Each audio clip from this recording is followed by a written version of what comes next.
Hello, everyone. I'm Larry Ridley. You're tuned into the NFL on EA Sports.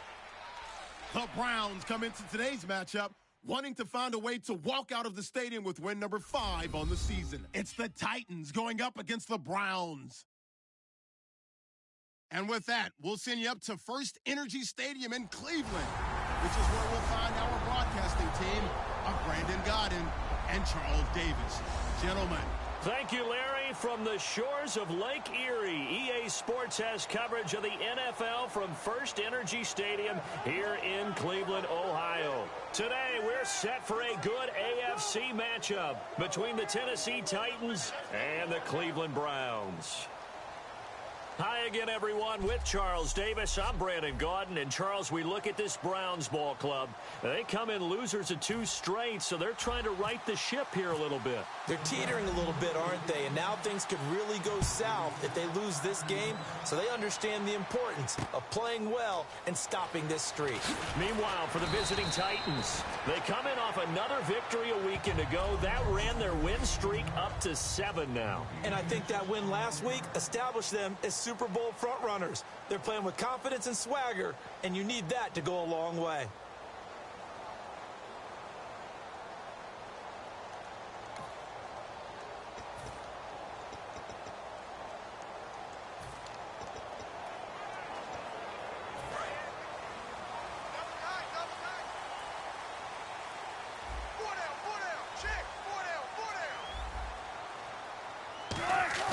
Now a play fake here on first down.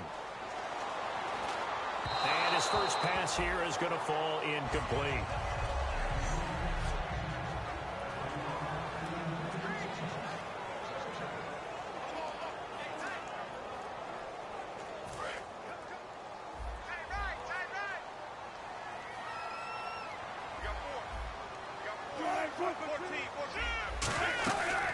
They'll run it now out of the gun.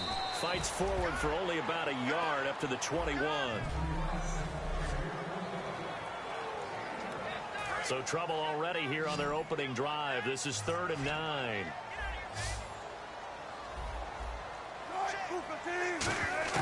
On 3rd down, Wilson. Going deep here for Parker. And he couldn't hang on to it through the contact. Incomplete. Well, they went for the big play there, but that drop could really hurt their momentum. So on 4th down, here's Brad Nortman on to punt it away.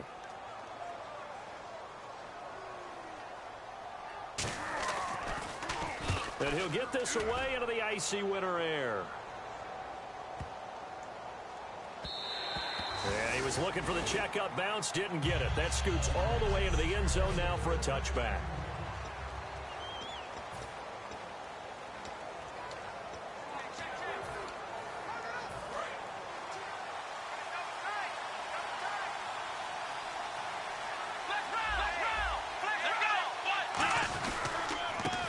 Give it to him right up the gut. And he is going to lose yardage here. It's a loss of a yard there, and now 2nd down. Anthony Barr got a real education at UCLA and playing not just his normal position of stand-up outside linebacker, but down defensive end. So he had to incorporate a variety of moves, take on bigger people. So he learned great leverage while he was there. That really helps him when he's trying to stop people running the ball. Born in South Bend, Indiana. Thought about going back to go to Notre Dame, but you're right. Great career at UCLA and now a great career in the NFL. And the defense searches for one more stop here after the run on 2nd down. And defensively, it's a nickel formation here on 3rd down and 9. Nowhere to go here. He lost the football. And fortunately for him, he's able to get it back, but it will be a loss on the play. That was a big oops right there.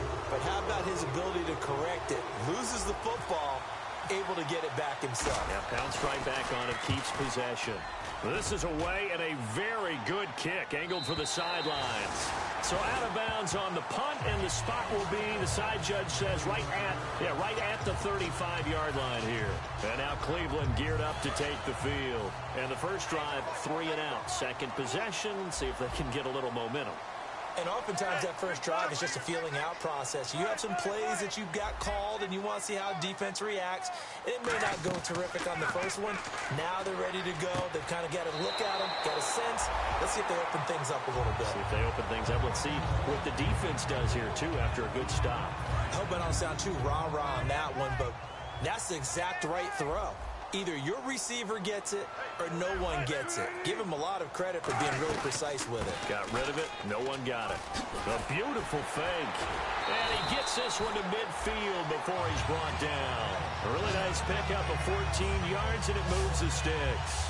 Absolutely love the run right there. This guy's known for his quickness, but also for his speed. And he's able to get to the second level almost before you blink if you give him any type of blocking. Always talked about slot receivers, and they're usually known as quicker than fast.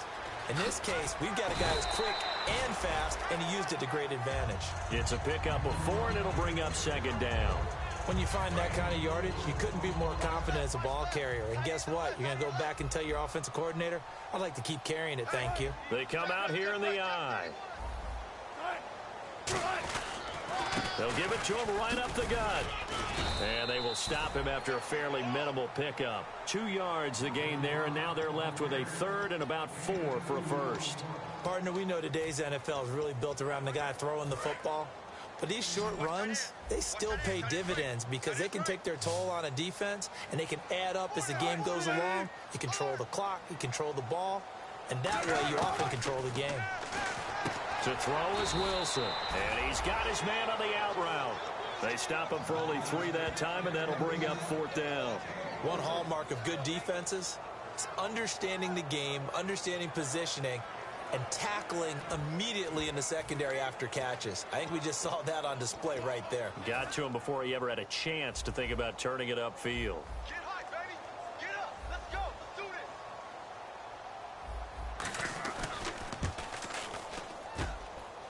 this. And that is no good. And this will remain a scoreless game.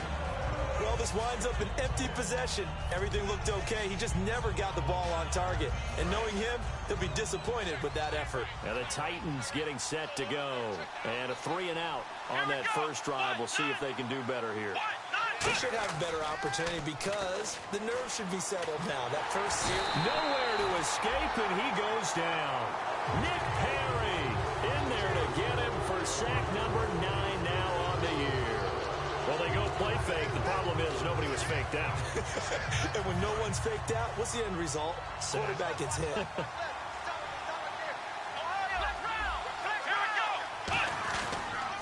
Now they'll run it on the toss.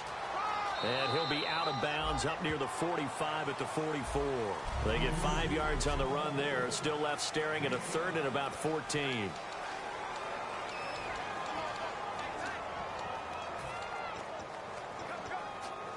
And the dreaded 3rd and long here for the offense. They'll drop the throw. He's going to launch this thing way downfield. And incomplete. He can't hang on. Would have been a nice catch. Instead, it brings up a 4th down. Here's Brian Anger now as he'll punt it away for the 2nd time.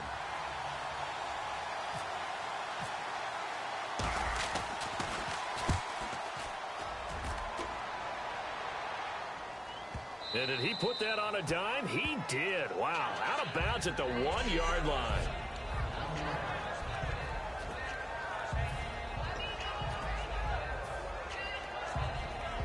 And here are the Browns now as the offense comes back out onto the field. Last time out, they had that long 50-plus yard field goal that they missed.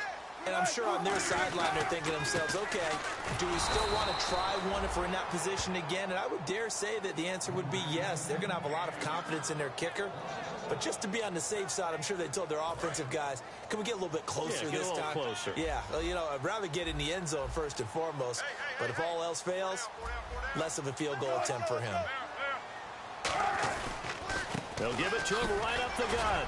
And he'll get this only up to about the 3-yard line. Give him 2 on that run, and they're still left looking at a 3rd and about 9 to go.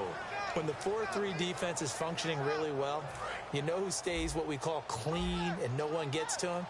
The guy playing the middle linebacker position, the guy we call Mike. That means the defensive front is eating up all the blocks and just let him go to the football and make a play. And they'll go with a ground attack here. Evades the tackler, and now some space. And they're going to get the first down here across the 15-yard line.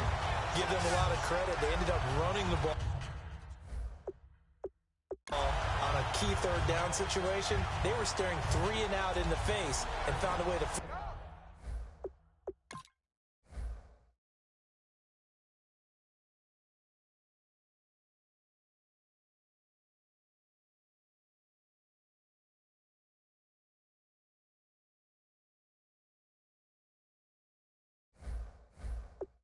the script and keep the ball moving on offense.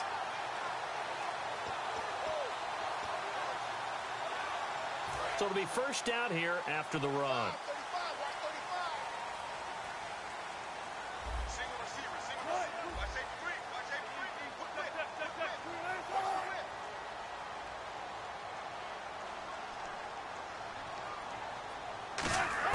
On 1st and 10, it's Wilson. Firing quickly here, and that's complete. And they're able to bring him down at the 20. Now, after the completion, we're going to get a timeout, an injured player.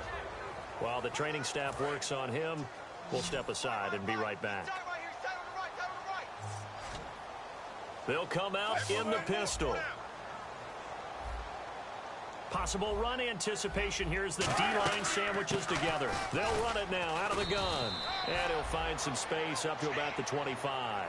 It's a 5-yard gain, but they'll still be a yard short here with 3rd down now looming. And there's a run to be happy with. Good, solid yardage. He'll take that anytime you hand the ball to him back.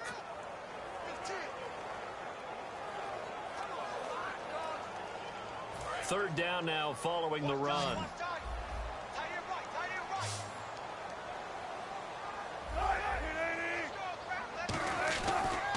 They'll give it to him right up the gut. And this one goes nowhere. Losing yardage back at the 22. And a loss of 3 to bring up 4th. Here's Brad Nordman now, as he'll kick it away for the 2nd time. And, partner, in a lot of short yardage situations, you'll see the linebackers step up into the gaps, what we call mugging the line of scrimmage, to make sure they take away all spaces, all creases. That one worked really well for them. Only needed a yard, instead went backwards. Oh, he nearly broke that one. As it stands, though, a heck of a 36-yard run back. And the Titans are going to start this drive in great field position as they take over 1st and 10. And here comes Tennessee as they get set to take the field.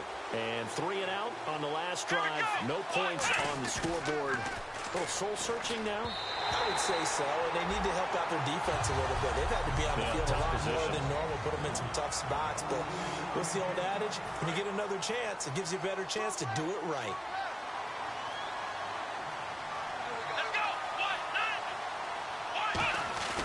On play action, they'll throw. And he's got his man in stride, complete. 23 yards on the play. That crossing route is so effective when you hit it just right because you get a guy on the move, and then we see the end result there. Nightmare for the defense. They got a guy with a full head of steam. Not only does he catch it, he picks up additional yardage after it. And he'll get about 4 as he's brought down at the 24. In today's NFL, you hear all the time about stretching the field and creating space in order to run plays. A toss play will help accomplish that because now you're pushing a defense to chase you all the way to the edges and to the sideline. That's a nice run, probing now early to try and get things done later. And down inside the 15 he goes. A nice pickup there of 11 yards, and it'll move the sticks. So the offense lining up 1st and 10. Good route, good pickup for first down yardage, and that is a tough one to cover, the angle route, because a running back getting out of the backfield, if you're trying to cover that, especially if you're in the linebacker spot, and you're seeing this play develop, he heads out towards the flat first, and that often gets you to overcommit running in that direction. Then he cuts back up inside you into the middle of the field. That's what we just saw there for a nice pickup. Now he'll look to throw here on 2nd and 10. Now he'll dump it underneath to his running back, complete. Give him 7 on the play, and just like that, it's 3rd down. Let's go! They'll stick with the passing game as he looks. And no escaping this time as he'll go down. They got him for a sack. And a tough ask here. They're going to go for it on 4th down and 9. Here we go! They'll look to throw here. Now he'll dump it underneath to his running back, complete. The Titans try it, but ultimately they fail on 4th down. And it'll be a turnover on downs. Now the Browns offense, they get ready to head back onto the field. And on the last go-around, they really couldn't get anything going. They had to punt from deep inside their own territory, which means they're going to lose the field position battle as a general rule. What they're looking for now is a little more consistency, move the ball at least a few times on offense, get a couple of first downs, and hopefully flip the field. Yeah, just something to build off of. That's what they're looking for here.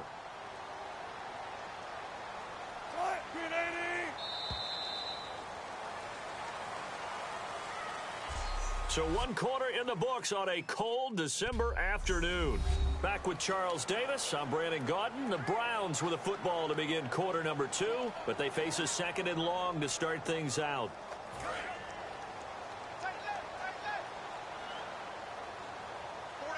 Shift together here from the D-line.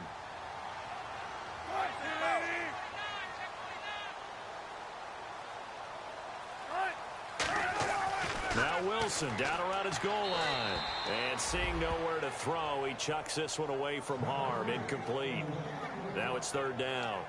Whether they deserve credit or not, the defense is going to take credit for that incompletion because it always feels good when you slow down an offense. And this offensive unit, they have to face a 3rd down and 12 now. They come out here in the I. Now a handoff looking right. They find some open field here. And now nothing but green ahead of him. He's at the 50. He's at the 30. And all the way down to the 7-yard line. A big play that time for Cleveland. And even 90 yards. So after that big play, let's see if they can catch their defense maybe on their heels. Well, that right there is the definition of flipping the field. Trainer. Only reason I say that, you know he's going to need a little oxygen after that one. But what a scintillating run, and how much fun was that for us to watch it. Great run. His pass caught at the 4. And he is into the end zone. Touchdown, Cleveland. Their big tight end. His first touchdown on the year. And the Browns are able to cash in for 6. It's up and through to make it 7-0 Browns. After the touchdown, Aguayo now ready for the kickoff.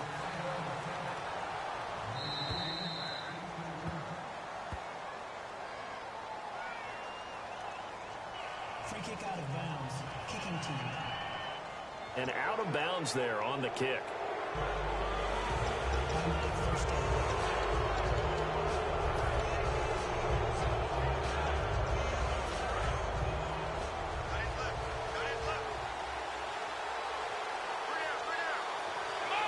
And on the outside, they're playing press coverage.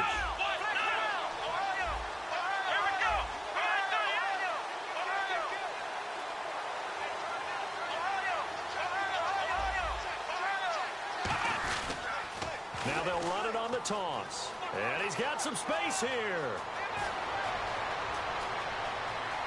Touchdown, Titans. A great play there with touchdown number 27. That ties Priest Holmes for the 3rd most in a single year. And the Titans are an extra point away from tying this thing up. And on that long run, maybe the defense caught napping a little bit. The concentration level may not have been there. I agree with you on that one because those types of plays, when they result like that, they're almost like big bolts of lightning, aren't they? Whoosh, and off he goes. So they hit pay dirt on just one play. The long run, the scamper, and a very nice scamper into the end zone for the touchdown. And this will not be returnable. It's out of the back of the end zone for a touchback. And now the Browns offense trots back onto the field. And they were able to punch it in the end zone last time. They'll be looking to do that again here for the defense. Obviously, they'll be looking to stop them from punching it back in the end zone. It always is punch-counter-punch, isn't it? And which team has the advantage? Well, let's just go back. Last time on offense, they rolled downfield, got into a good rhythm. You can see a little more bouncing. Blitz coming, and down he goes. A loss of 4 that time on the sack, and it brings up second. Well, the beauty of screen passes is they take a little time to develop, and they can often hit big, but sometimes they take too long to develop, and sometimes you get sacked. Yeah, what's perfectly called for a defense to attack a screen? Typically a blitz, and even though people think that the screen operates against the blitz, if you have the blitz called and you still cover the screen, now that allows your blitzers to get there. On second down, Wilson. It's caught by Clive Walford. 6 yards is the pickup, and that'll lead to a third down. They gave up the completion there, but this is what zone defenses count on. Catching the ball and not much run after the catch. Well, they get the completed pass, but still have more to go here on third down.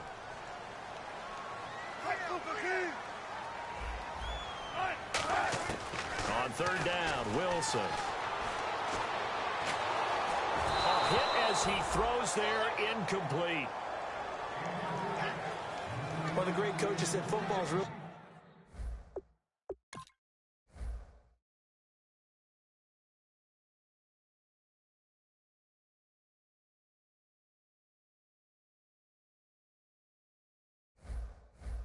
Really simple game. Rush theirs, protect yours. And he's talking about those guys throwing the football. In this situation, the rush one, hitting the quarterback and forcing him into an incompletion.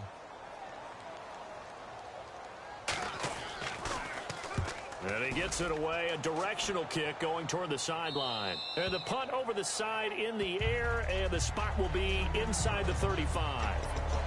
The Titans offense now, they get ready to do battle again here. And coming off a one-play drive that was so deflating for the defense, what's their mentality? How do they rally here and stop this offense? Well, hopefully there's some determination that sets in because they weren't ready to go on the last one. Give all the credit to the offensive guys for getting it done, but to allow a run of that length, that's just not being prepared. So now, are they determined? Are they ready to read their keys and make the proper plays? And we'll see how determined they are.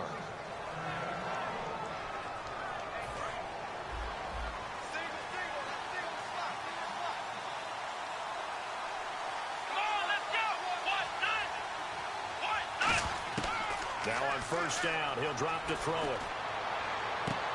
Looking for his tight end on the corner. It's complete. 20 yards on the pickup there. And it's good enough for a Tennessee first down. Almost not fair. The big guy running the corner route, being able to lean and push and get to where he wants. So how do you stop it? A lot of times you want to have a linebacker on him, a bigger body guy who can handle him physically. But a lot of times that doesn't work as well because his quickness often wins the route. Back to throw now on first down. And he takes a shot on the release as this will be incomplete. It's always tough trying to keep your guy upright when he's trying to throw the football. When you're dealing with those big, bad guys on the defensive front, it's even tougher. And this time, those guys on the opposite side won the battle, getting to the quarterback and knocking him into an incompletion.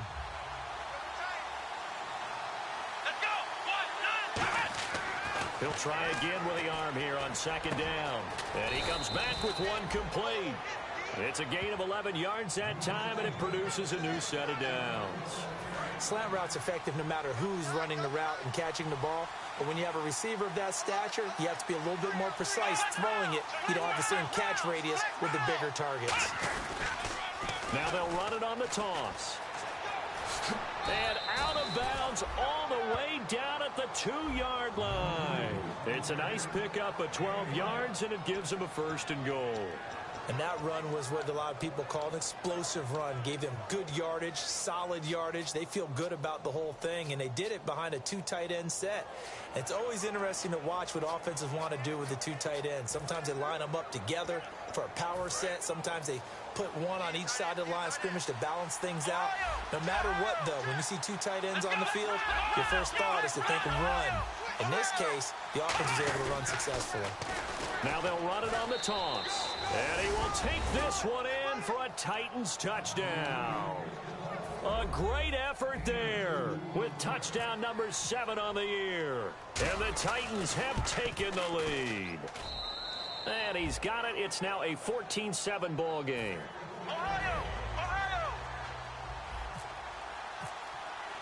There's the Titan kick team as they run up and send this one away. And this will be a touchback as that sails over the end line. All right, shift now to the Tennessee defense here. They were able to force that 3-and-out. That led to a touchdown. Defenses obviously love 3-and-outs. They want more of that.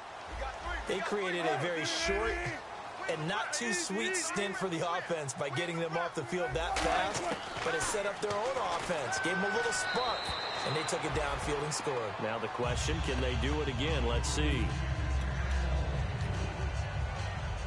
So 2nd and 10 here.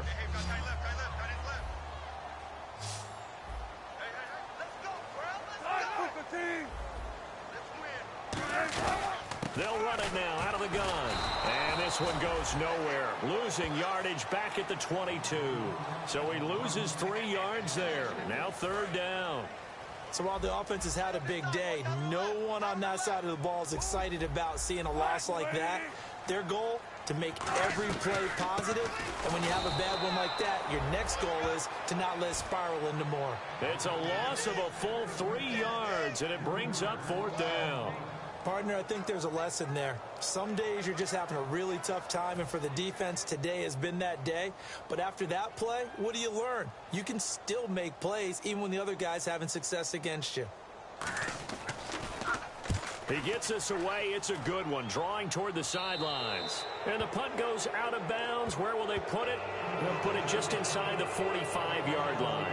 Out come the Titans now. And they will simply, Charles, be looking to duplicate what they did last drive when they were able to push it in for 6. And they hope it'll be that easy, right? To be able to take exactly what happened before, replicate it. They have to make a few additional changes along the way because I'm sure the defense will make some adjustments, but they've got to have great confidence having scored the last time out. A big play there out of the running game. 39 yards.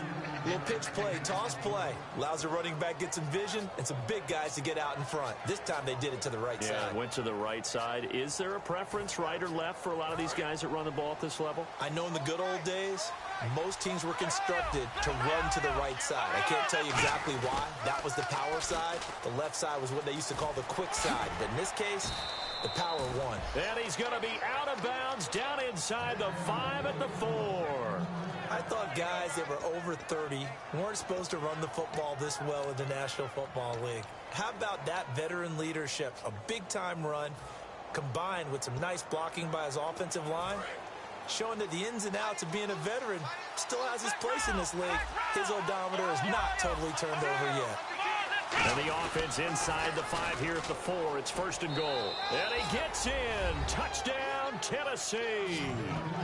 A great play there with his 28th touchdown, drawing level with Sean Alexander for the 2nd most in a single year. And the Titans are going to add on to their lead.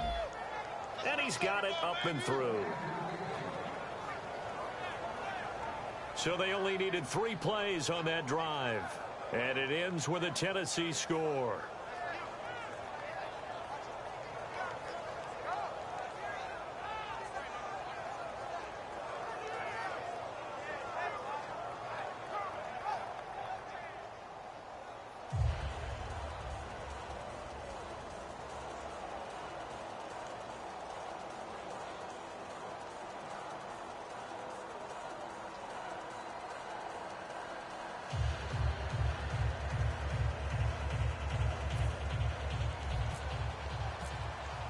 The kickoff team on the field now as they will send this one away.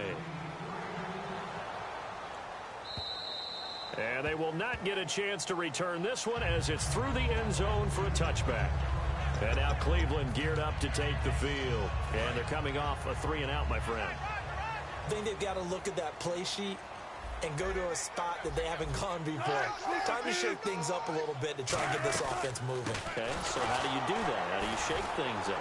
You look at what you called before, realize it hasn't worked so well. Go to something else. And maybe you try and find one of those special plays from one of your better players, and maybe try and hit something big and get things going in the excitement area. So here we go, 1st and 10 now. Really good, skillful, tough running throughout this contest. Picked up 1st down after 1st down. He's got to have a nickname, doesn't he? How about the human 1st down machine? I think that fits. And he'll give it here to his running back. And very little room to maneuver. He'll get this down to about the 39. Give him a couple on the carry there. 2nd and 8. Let's give a lot of credit to the offensive line. They've been able to move the ball really well on the ground the entire game, and while that wasn't a huge one, that's okay. They'll take them in short, steady bursts. And on the ground they go with a running back. And for one of the few times here today, this run's not going to go anywhere. Jerry Atauchu brings him down. Well, that's not a run that's going to make any of the highlight tapes, but they've been moving it well all game on the ground. This is another one that keeps them moving forward. So following the run, we'll see what they do here on third down. It's a 5-receiver set, 3 to the left, 2 to the right. From the gun on third down, Wilson. And a quick throw here, that's complete. And he'll get up near the 45. They'll spot it at the 44. Holding. Defense. So the grab there by the defense, the holding penalty called.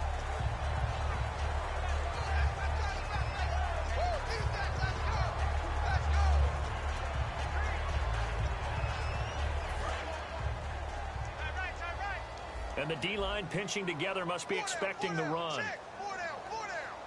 They come up in an offset eye. They go play action here on first down. And no escaping this time as he'll go down. They got him for a sack. And it looks like this will likely be the last play before we hit the 2-minute warning. Let's see if they can sneak one more good play in before the 2-minute signal. 2 minutes remain here in the first half. More from Cleveland after this. A reminder that coming up in 2 minutes, we'll check in with Larry Ridley in Orlando with highlights and analysis of this first half of play. And I'm going to check in with a heater. I'm going to be right there with you, partner. On second down, here's Wilson. And he's just going to get rid of this thing. To no one here, he throws it away, and now it's third.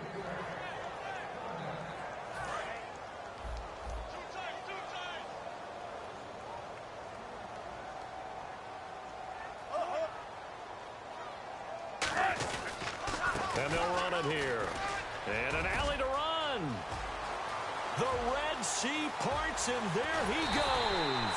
And they finally bring it down, but he reaches the 16. Third and long, they keep it on the ground, and it pays big dividends. Sometimes it's a surprise to the defense. Third and long, you expect to pass. You catch them off guard. In this case, you're exactly right. It paid huge dividends. Off and running. From the red zone now, here's Wilson on first down. Now they go screen, it's complete. A good convergence there defensively, only a yard, and it's second down. In order for a screen pass to break big, a lot of things have to come together and be well executed, but all it takes is one small thing to go wrong and keep it from being a big game. Now Wilson on second down, and he will find his man on the outside. And able to get him down, but he does reach the 5. What's fun to watch is these college receivers transitioning into the NFL and how they grow as route runners. Because a lot of times now in the college game, the spread offenses, there aren't that many routes that they're actually running. Most of the time, they're just trying to find open space and present themselves to the quarterback as easy targets. But in the NFL... Now hold everything here. We're going to get a timeout by the offense. It's just their first, so they'll have 2 remaining here before we get to halftime. So the offense takes the timeout, and they are back out and ready to rock. Now this will be the 9th play on this drive. Possible run anticipation here as the D-line sandwiches together. And now it's second and goal. And they'll go on the ground. And he's in. Touchdown, Browns. A great effort there. His 6th touchdown of the season. And the Browns have cut it back within a score. I think everyone in the league talks about finishing, don't they? Doesn't matter whether it's a quarter, a half, a game, a series, whatever. But they're finishing the first half in fine style, putting that one in the end zone. They did, and they didn't leave much time on the clock either. Well done. This one taken from the 7. And not a bad return. Here he gets it out to the 25-yard line. The Titans offense now, they get set to head back out here. And we'll see how this is played. Offensively, they got the lead. Not a whole lot of time left. What do you think, Charles? Well, it's tempting to try and add to your lead, but a mistake there, that can change things in a big way. I say go ahead, take the knee, get on out for the half. They'll try and start this drive in the air. Oh, the ball comes out on the hit, but they'll say it's incomplete. Well, that's the type of pass play that you need to wait for routes to develop. You need a little time in the pocket, but that's hard to do when you got people in your face.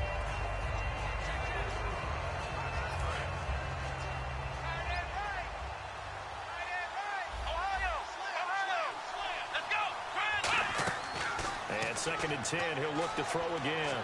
He's going to air one out, and that's caught inside the 30. Touchdown, Titans. A big play there. His 9th touchdown of the season. And the Titans get the quick strike touchdown. And that'll give them a 2-score lead here, but I'm looking ahead. They just want to hold it for the final moments here in the 2nd quarter. They don't want to give up anything on the other side. No, not at all, because if they don't, it almost had the feel of an imposing their will score. And right now, they want to make sure they keep that and carry it into the 2nd half.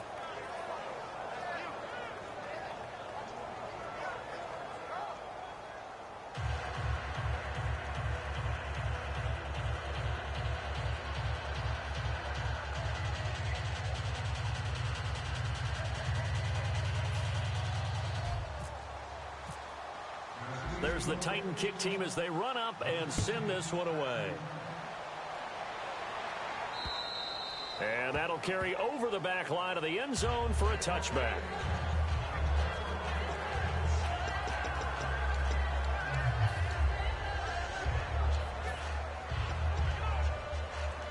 Heading out as the Cleveland offense now as they get set to take over here. And what do you think goes on here in this situation? If you got the football, you're trailing, you're back in your own territory with just a little time. Do you try something?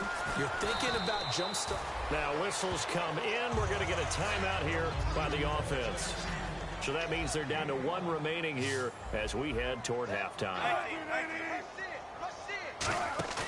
Off the play fake. Here's Wilson. He's got time. And the hit jarred it loose. It's incomplete. Devontae Parker, the intended receiver, and it's 3rd and 5.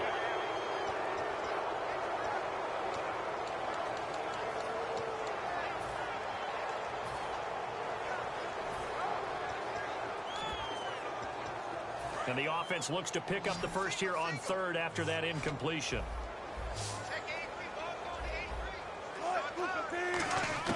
From the shotgun, Wilson. Wilson hit. It's loose. It's out. Fumble. It's picked up by the Titans. And they are going to bring this one back. A fumble return touchdown for the Titans. This first half has been a nightmare for that offense. Defense just dominating them. And when you're picking up the ball, picking up their mistakes, and taking it the other way and putting it in the end zone, that's a defense's dream. They're having that type of a game. Everything that can go wrong has gone wrong for this offensive unit. Extra point forthcoming.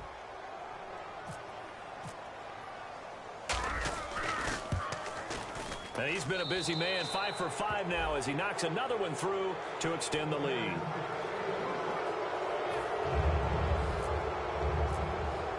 And you can bet they're preaching 2 hands on the ball here as the kick's away following that fumble return. And this will not be returnable. It's out of the back of the end zone for a touchback.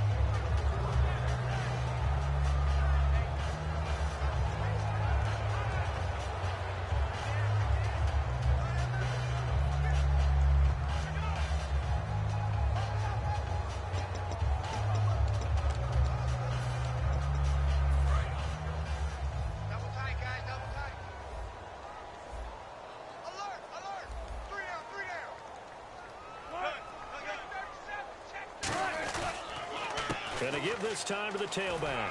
Stays on his feet. And he'll work his way across the 30 to the 32. Now hold everything here. We're going to get a timeout by the offense. And with halftime on the horizon, they'll be out of timeouts from here forward. On second down, Wilson. And that is incomplete, stopping the clock with 5 seconds to go. The out route's such a timing route that sometimes the guy throwing the ball just throws it almost blindly, just kind of counts on that timing winning. And in this case, the ball was batted away. Final play of the half, it's Wilson. And this is going to be incomplete. So we reach halftime here with the visiting Titans taking the lead into intermission. As Wilson, well, that came a little abruptly here. Still working on my apple up in the booth. Hang on here. Let me spit this out. And we can get to the third quarter now. And that one carries out of the side of the end zone here. So it's a touchback and bring it out to the 25. We get a glance at the Browns defense as they file into position. They're losing here as we begin the third quarter, trying to stop this from being a bigger deficit. And I used to play for a coach who always talked about getting the other team's attention. And in this case, they want to let them know that you're going to do the dictating from here on out, not the other way around. Trying to impose their will as we start the third. And give them 14 yards that time and a fresh set of downs. Another good run there, and now we're seeing an offense that's imposed its will on a defense. And when we talk about that all the time, what does it really mean? It means that the guys on the offensive line, they feel like they can do whatever they want. They're in the huddle saying, run it again. Give us another chance to smack someone and create some space. On the defensive side of the ball, not only have they imposed their will against you, you're almost powerless to figure out what you're doing there, but you got to keep your spirit up at the same time, and they're taking that too. After watching him drop that slant, I can hear my old coach's voice ringing in my ears right now. You can't run with the ball until you catch it. Trying to get those rack yards before he secured it. Here we go!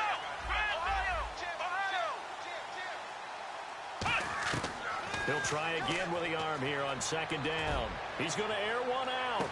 But it's caught at the 10. Touchdown, Titans. Their dangerous wide receiver. His 10th touchdown of the season, second of the game. And the Titans find a way to stretch their lead. And when a Hail Mary is completed for a touchdown pass like that, I think any defensive coordinator just puts their face right into their hands. I don't think there's any doubt about it, and I don't have stats in front of me. I don't have the empirical numbers that say that in recent years the Hail Mary pass has been completed more than it has been, but it feels that way, doesn't it? And I know the defenses are spending more time on it. I think the biggest mistake they make is that they play everything from behind the receiver. I think they've got to start getting people in front as well to try and knock the ball away. Here's the Browns now. They get set for their first possession of the third quarter. They trail offense, first time to touch the ball in quarter 3, and we'll see what they can do. And I can't wait to see what they have planned, because some teams script to start a half. Other teams just go, okay, these are the sequence of plays we want to run. These things worked well for us. But sometimes they throw in that big chunk play right away. Shocker. Try and get after them early and try and create a big play to give themselves some momentum. See what they have up their sleeve. They'll run it now out of the gun. And he'll get this one up to the 26. 4 yards on the pickup there as it'll leave him with a third and about 4 more for a first. And the confidence from last week carrying over to this week. 2 weeks in a row. And I have to admit, last week, I thought they were going to really struggle running the football. I thought that they had a real challenge on their hands, and they more than met it and created big-time openings that he just absolutely hurdled through. And they figured, why not? Let's carry it forward this week. Again, the same thing. All the blocking schemes are there. I think they've really done a great job. That B gap between the guard and the tackle has been there all game for them, and they continue to explode. And he's just going downhill. Not only downhill, but with incredible force. An ex-teammate used to tell me all the time, I hate experienced quarterbacks because no matter what, you really can't hide what you're doing. And I think that right there, he knew right away where the blitz was coming from, where his primary guy was going to be, and he ended up going to a secondary target for a nice game. I was just going to ask you, that wasn't the primary target. He's so good at that, isn't he? I think he knew right away that he wasn't going to get to his primary guy. I think he read that as soon as he got to the line of scrimmage, knew where the pressure was going to come from, and said, I know how to beat that, and that's what he did. Nowhere to go that time. He maybe got a yard up to the 40.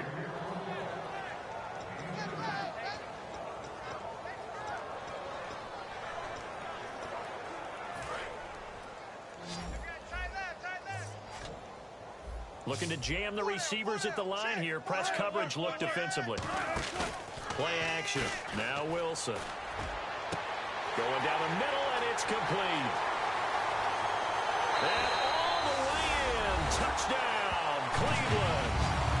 A big play there. His 5th touchdown now on the year. And the Browns make some inroads here on that deficit. As a fan, is there anything prettier than a well-executed post route? No, it's a thing of beauty, especially when it's done like that for a touchdown. The throw, the catch, and how about the run after to get it to the end zone?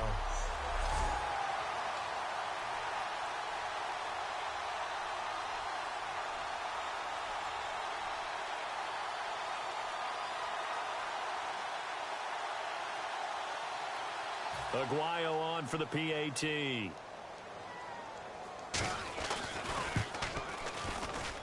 And that'll cut the lead back now to 21. After the touchdown, Aguayo now ready for the kickoff.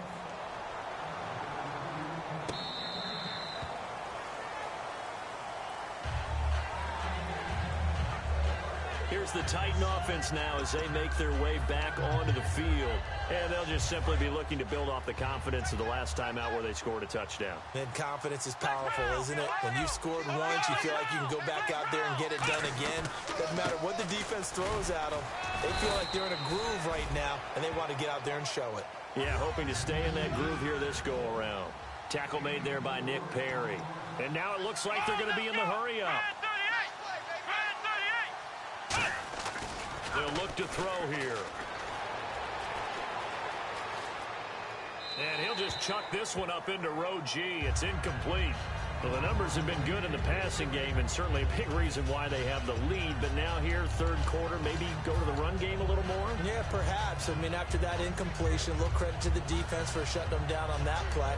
Maybe you try and run the football a little bit more in this spot. But they have to feel good about how they've been throwing it overall. It looks like a nickel set now for the Browns on third down. They'll look to throw. And it's a short one here, complete to his tight end. It'll go as a gain of 6 that time, and it moves the chains as well. And there's a completion to the tight end. And look at the size of these players nowadays. At that spot, 6'4", 6'5", and up. A lot of guys used to be basketball players, somehow came back to football. And that's really good for the game of football. You're getting better athleticism, great hand-eye coordination, guys who know how to control their bodies when they run their routes. Got a man, and he hits him in stride. Touchdown, Titans. They're big tight end. I have to go put some milk in the cup. His 4th touchdown on the year. And the Titans are going to add on to their lead.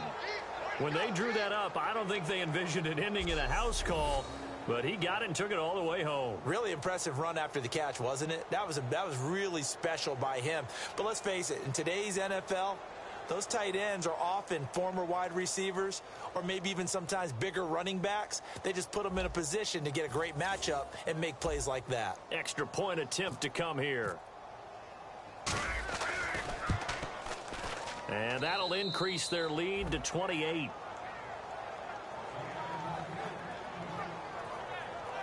The drive summary, 4 plays, 75 yards. And the result in the end, a Titans touchdown. The kickoff unit is out on the field, and they will send this one away. This is taken at the 3. Oh, he shifts past him. And he'll take this one near the 25, call it the 26-yard line. Getting set to go again as we look at the back, heading onto the field again. And there are the numbers. Got off to that torrid hot start. We thought he was in for maybe a career day. Not the case. No doubt about it. It almost looks like a misprint after what we saw in the first half. But let's give a little bit of credit to the guys on the other side of the ball. They went in at halftime, made a few adjustments, and you know what else? They didn't lose their confidence in their ability to play. Because a lot of times you get beat down in the first half, it gets ugly in the second half. They've come out with a new resolve and a renewed determination. Now Wilson on second down. Now they set up the screen. That's complete. And he's taken down, but not before he gets this into enemy territory across the 40. What really hurts defenses on screen passes is that they eat up one of their levels right away. Because you know most defenses, 3 levels: D-line, linebacker, secondary. But on a screen pass, you're inviting the defensive line to get past them, and then you throw the ball over their heads, and now there's just 2 levels left to try and stop big guys out in front of a guy running with the football. Now a handoff here to his running back. Cut back, left sideline. And he gets this one all the way down inside the 15, just shy of the 10. A really nice gain of 25 yards. That outside handoff to the left, that play has to warm the heart of an offensive line coach because they controlled the left side where they were supposed to. They didn't allow anything to leak from the backside on the right side of the offensive line either. Well played. Yeah, and it created a big run. That's going to be caught at the 10-yard line. Give him a couple on the catch. It's 2nd and 8. And when you're playing a quarterback with some experience and some moxie, you enter the danger zone when you decide to blitz him because if he's able to diagnose as he did on that play, he can hurt you downfield. He reads defenses so well, doesn't he? He really does, and the best part about that play for him, I don't think that was his primary target. I don't think so either. I think he had the read, figured out where the blitz was coming from, and went to a secondary target for a really nice gain. And that's going to be caught for a Browns touchdown. Devontae Parker, his 4th touchdown on the year. And the Browns get a score closer.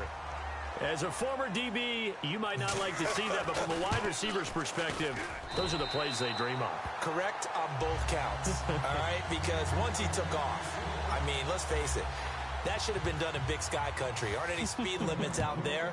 And off he went. Glad I wasn't the one trying to chase him. That'll be taken in the end zone. And he'll get it up to about the 26-yard line, just across the 25. The Titan offense now working their way back onto the field. Looks like the defense in press coverage here. Here we go. They'll try and start this drive in the air. He's going to sling this deep downfield. And that's caught inside the 30. Touchdown, Titans. Their dangerous wide receiver. His 6th touchdown of the season. And the Titans find a way to stretch their lead. It took them a while to get their speedster involved, but they found him downfield there. And what we've discovered as we've watched games is the speedster doesn't have to have a lot of catches, doesn't have to have volume in order to have a huge impact on the game. His speed scares the heck out of defenses, and other guys can capitalize, but when you finally hit him and he carries it all the way into the end zone, that's what you're paying him for. That big threat that can make big plays on a limited number of catches. That's how you step on the stage with your first catch. Take it to the house. There he goes left side. And how about that return as he's hauled away inside the 20-yard line. Now on the return here, we've got an injured player down there. We'll check on his status when we get back.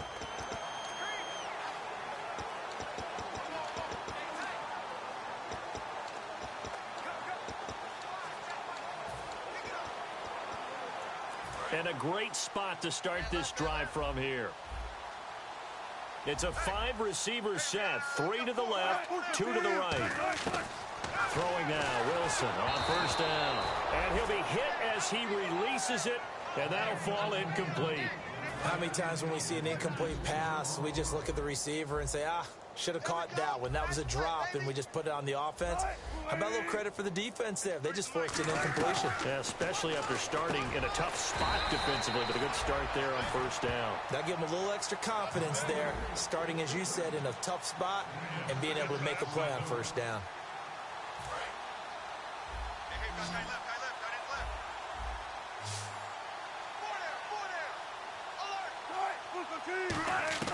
From the gun on third down, Wilson looks for Parker, and it's intercepted. And now look at him go. A great read, and it's picked off. 30. And he will take this one home. It's a touchdown. Now that was a beautiful play. A pick six. How would you punctuate something like that, partner? What do you mean, with an exclamation mark? Exclamation mark, a big word. What would you do with that? Ampersand? I like it. And the lead grows even larger here in the third quarter.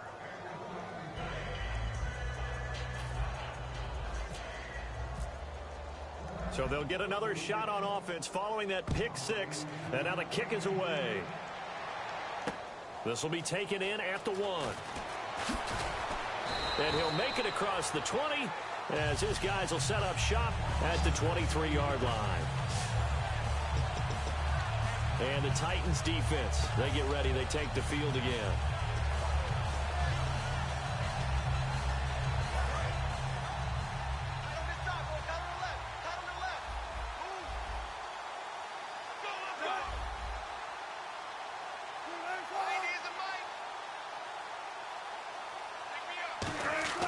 Back to the air, Wilson after the pick six.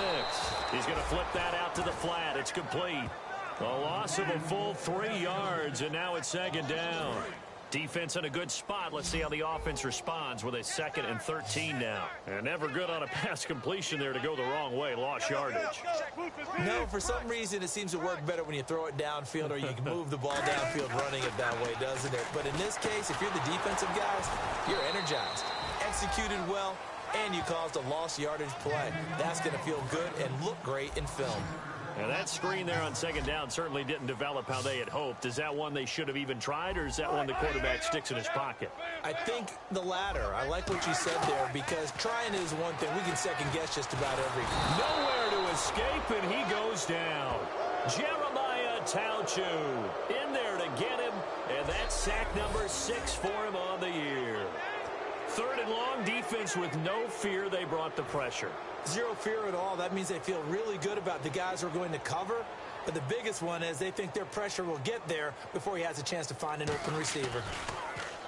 And he's able to get it out of there, and this is a pretty good kick.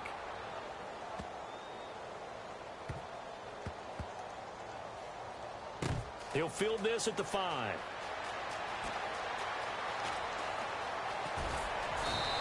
A very nice job on the run back there. He'll get 23 yards all told. And that will come the offense as they take over. The Titans offense now, they work their way back onto the field. And following that long touchdown pass, a one-play drive last time, we'll see if the defense, you know they're ready. They don't want that to happen again. And you would have thought they would have been ready the last time. That's what you work on all the time. Make sure that no one gets behind you. That's the cardinal sin of defense, not giving up the long pass. They did. Let's see how they adjust. And seeing no options, he just tosses this one away incomplete. Now that'll bring up second down. And on the outside, they're playing press coverage. Let's go! Brand 38! Flex round! Flex round!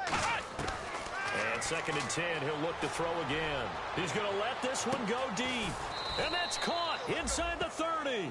It's a big play on 3rd down for the Titans. 49 yards. Well, it's obvious to me that the big guy is beyond locked in. We saw last week a scintillating performance. We're seeing it again. I think he and his coordinator are in lockstep right now. Sometimes a tip of the cap to the guys calling the plays here, yeah? Not just calling the plays, setting the game plan, sitting with him during the week, watching tape as they formulate it. You know, the best ones, they listen to their guy and say, okay, what do you like this week? You like this play? You don't like that play? And that helps them formulate what they're going to do.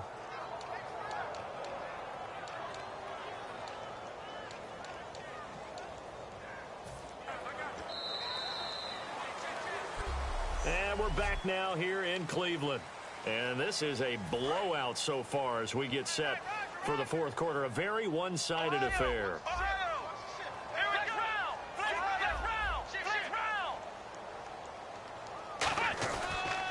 Now they'll run it on the toss.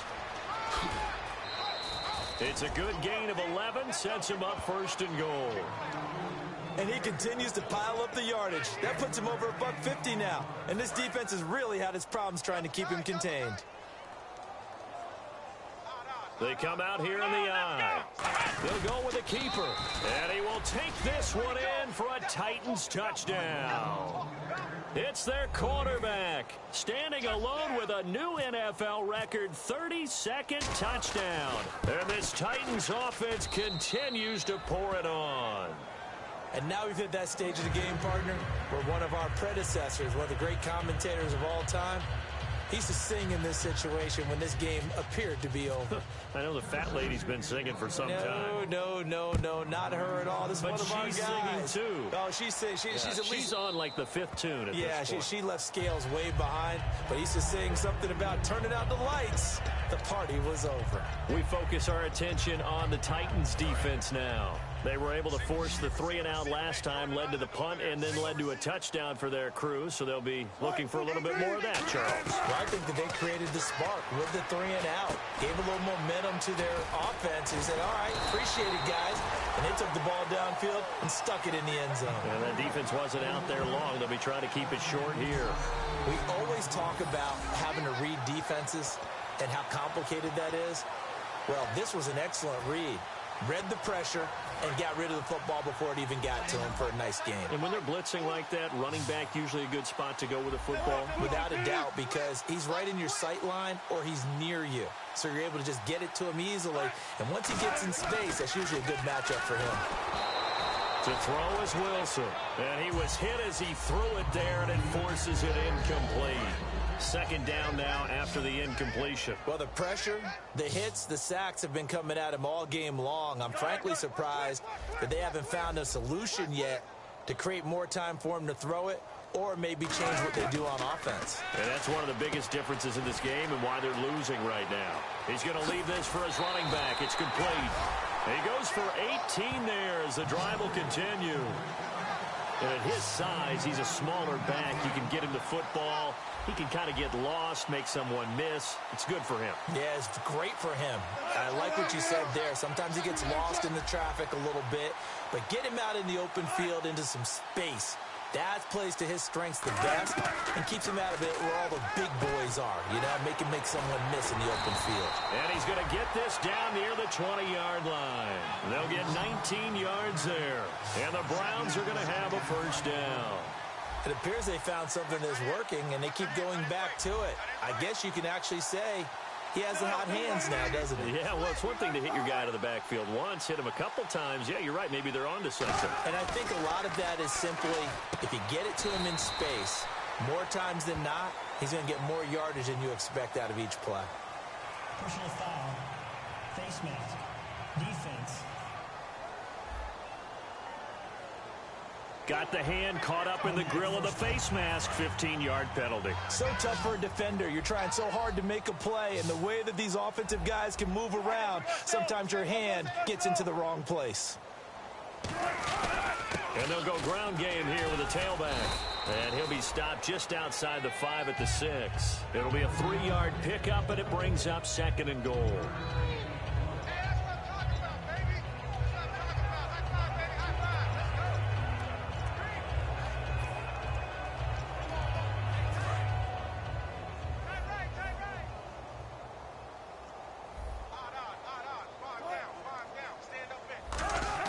On 2nd down, here's Wilson. This will be caught at about the 5. And he'll take it into the end zone for a Browns touchdown. Clive Walford, his 3rd touchdown now on the year. And the Browns are able to eat in just a bit to this sizable deficit. Well, I do have one word for that touchdown for you, partner. You ready? Yeah. Cosmetics. Just makes things look a little better. I don't know. It's like putting lipstick on a pig.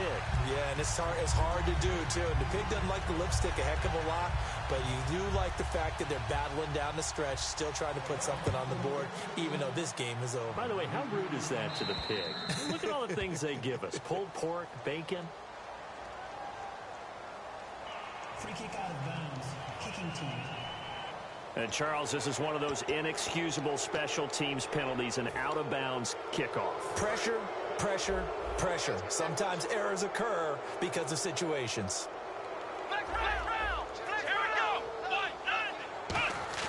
Now a play fake here on 1st down. And he's going to be wrapped up and driven down. Anthony Barr. He's the one that got to him. He takes him down for a loss of 9.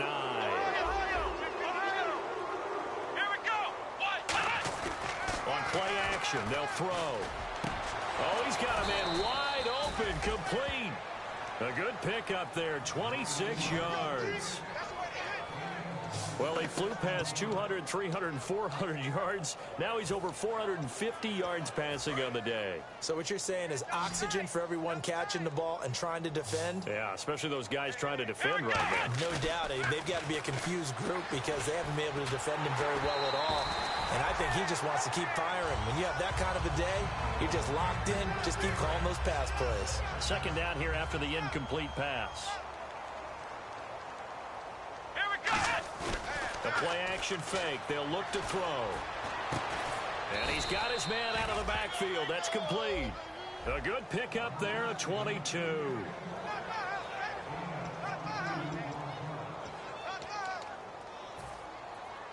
So after that big gain, let's see what else the offense has up its sleeve.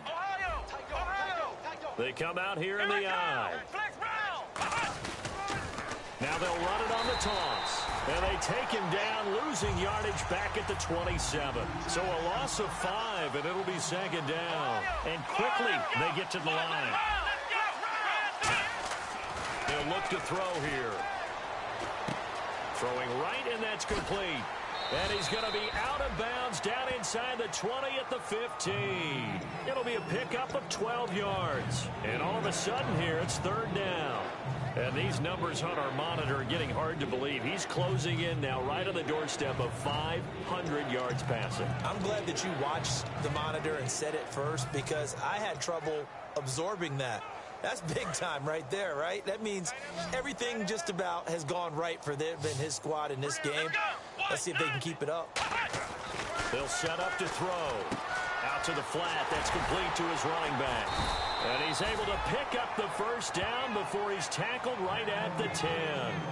Everyone's got to be able to catch the football. Doesn't matter what position you play, but if you're on offense, be aware a ball may come your way.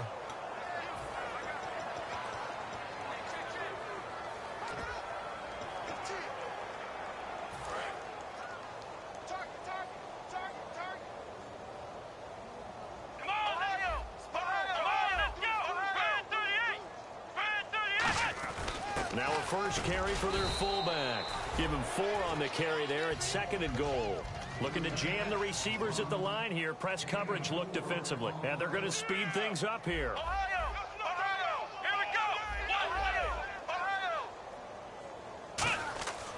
Looking to throw. And he can't hang on. That's definitely going to be one he wishes he had back. Incomplete in the end zone. After all the preparation, all the practice, a play like that will absolutely break your heart. They had everything they wanted, just unable to complete it. In the end zone, a big-time drop. Ohio! Ohio! Here we go! Ohio! Ohio! Check 3! Ohio! Check Ohio! Come on, Ohio! Check 26! Third and goal now. Ball on the 5. Now they'll run it on the toss. And he will fight his way into the end zone for a touchdown. A great play there with his second touchdown of the game, number 8 on the season. And this Titan offense is running away with this one. And, my friend, I think it's safe to say that this game is pretty much deceased at this point. It's taken a knee, so to speak. It is definitely this victory formation. Take the snap, take the knee, call it a night, call it a game, call it whatever. I agree with you totally. I don't think there's much left to get except for those who want to run up the score. I knew this was over about a minute ago when you took your stat sheet and just flipped it over your shoulder in the trash can. Yeah, that's similar to the guys cutting tape off right before the game's over. We know this thing's done. And the Browns getting set to go. And they're going to need another score. Got one last time, but still down here. When you're playing catch-up, every possession becomes crucial, doesn't it? It's vital. Get back out on the field, punch it in the end zone again. They know it's not easy, but what they do have going for them, they did score the last time. They think they've got a good formula working. And what about the defense? Well, now you're just saying to yourself, okay, we gave up a score last time. What adjustments do we need to make to slow them down now and get the ball back for our own offense? Is it more pressure? Is it more zone? What do they have to do? They're trying to figure that out themselves. We'll see if they can figure that out right here. Finding time. And no escaping this time as he'll go down. They got him for a sack. And we say it all the time, have to be able to get rid of the ball sooner than that. you have to help your offensive line out. They're going to protect you as best they can. And if you're getting 3 to 5 seconds to throw the ball, they're doing a really nice job. But when you... Yeah, the Titans going to signal for a timeout defensively. It's just their first. They'll be down to 2 remaining as we step aside here in the fourth quarter.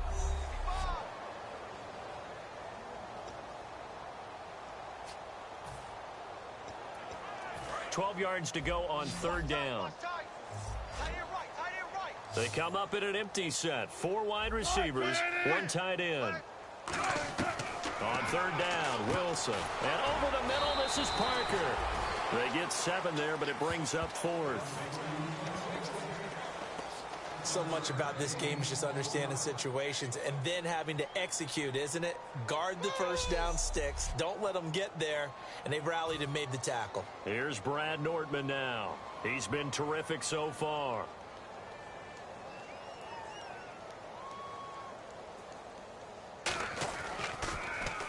He gets this one away, and boy, it's another boomer. And no return here. Where will they spot it? They say just outside the 20-yard line. And the Titans getting set to go. And that last drive, a long drive, but not just that. They had a great air attack going. Do they stick with that? I would think that they would, because if they were confident... Rush coming, and he's taken down. Emmanuel Agba coming in from that outside linebacker spot to bury him for a loss of 7. And the offense moving quickly to the line. Time for a break. Back to finish it off on EA Sports after this.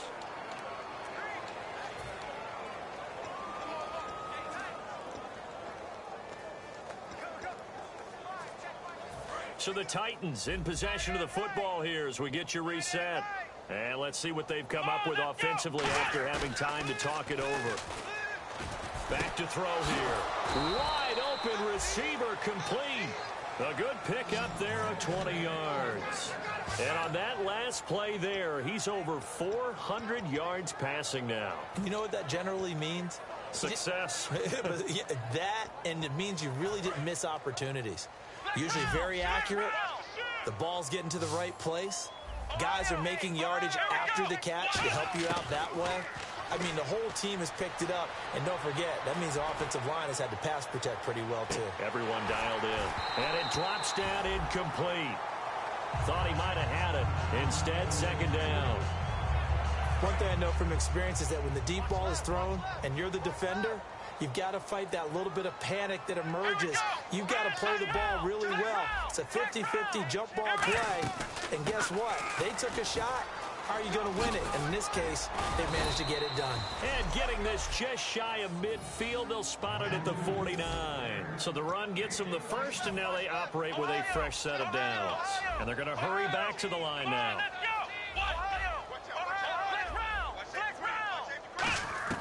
That one looks like he'll throw here. Nowhere to go here. He lost the football.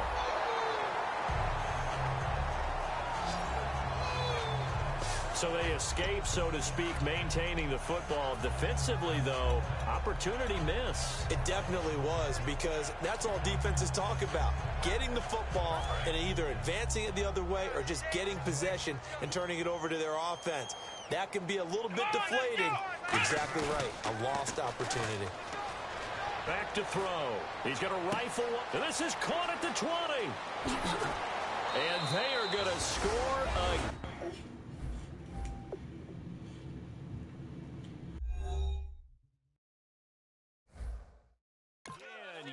Another touchdown as they just add to their totals. Well, this game is definitely over, but we do know some people like to go ahead and continue to add to their score, don't we? Yeah, I don't know that they need... Them stanky toes. Right now, though, I'm just starting to think about those dinner plans tonight, my friend. Well, you and I will be thinking about dinner plans, but we also know they're playing people are thinking, how can I get some more scores for my fantasy, for other things? They're trying to figure that part out now. By the way, last weekend we went sushi because that's what you wanted. We're going steak tonight. I'm in. All right. There's the Titan kick team as they run up and send this one away. All right. Did you rub it in your And eye? this will be a touchback as that sails over the end line. Come on, let's go take a bath. You done? You all done? Excuse me. Hey. You all done? Come on, let's go take a bath. And the Browns offense back out there ready to take over. They are just obviously getting shellacked here in this one, Charles. What's the message if you're a coach for this final drive in a lopsided game like this? For a lot of coaches, Be honest. don't forget today. Don't forget what has happened out here. Use that as ammo going Exactly. forward. Take a great look at that scoreboard. Realize how poorly everything went for us today. Coaching, playing, the whole deal. And never forget it, because You're not going to want that feeling again. no, you don't want that feeling again. And who knows? You may meet up with this team again.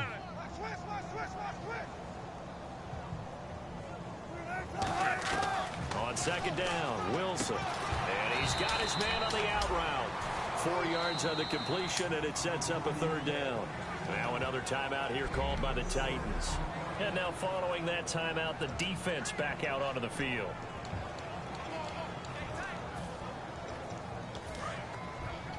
Looks like the defense in press coverage here.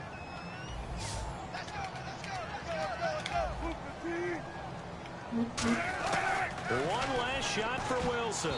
And it'll be incomplete as time has run out on this football game.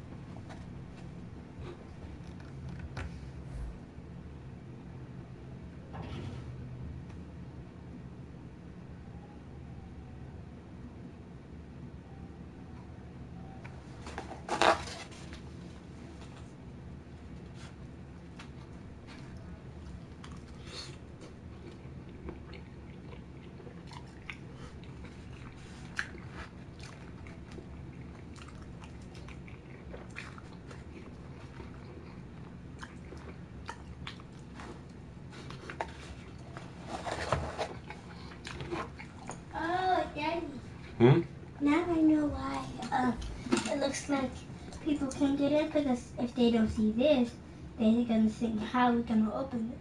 Mm-hmm. Has anybody ever took from you, Daddy? I did what? Has anybody took from you, Daddy? Jumped on me? No, took from you. What you mean? Like they took money from you or something. Nope. They tried. Did you always catch them? I was either too fast or, well, no, I had some people take some stuff. Like they stole it from me, I wasn't looking, or they stole it out my backpack. Why? Somebody took your stuff? No, I'm just mad at Lathan. Oh, because he took your stuff? I had some people like that I caught them. I'm also gonna catch Lathan. He's the easiest one to catch.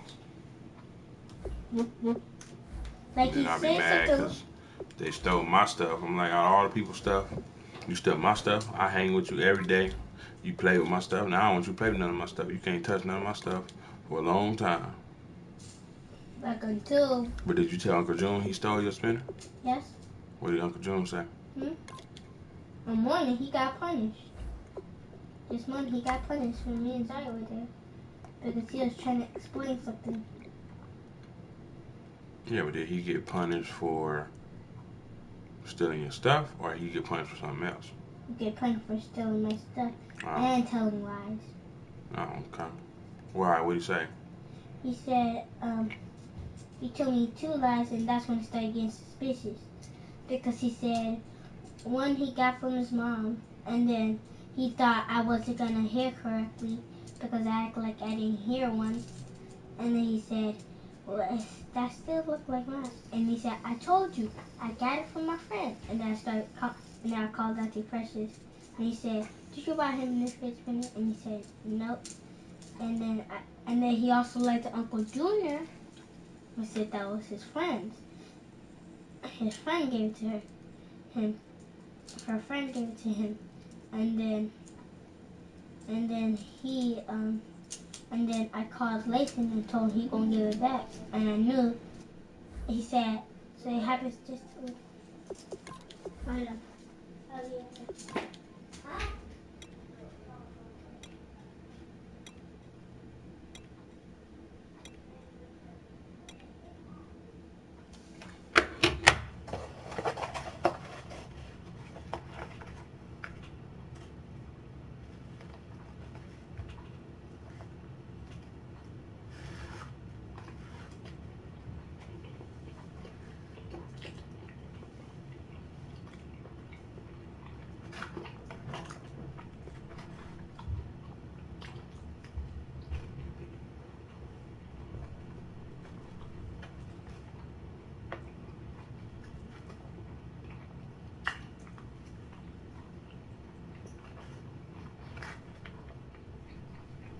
Daddy, I finished a book today. Did you? Uh-huh. Which one? Amulet Part 2.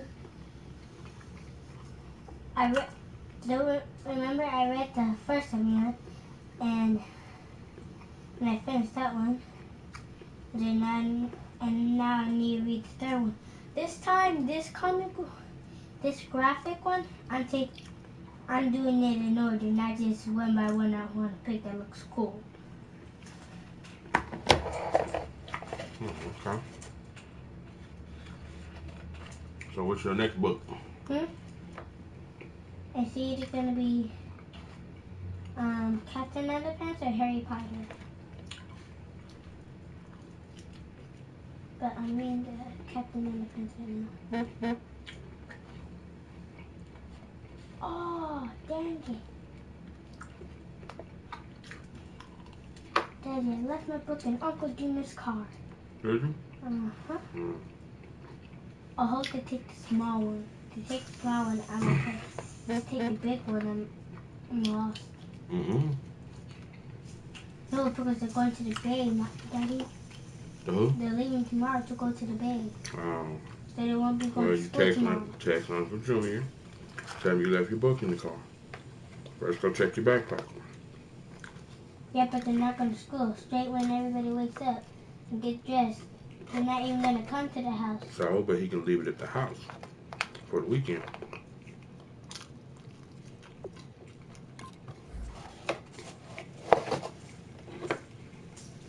And you can get it on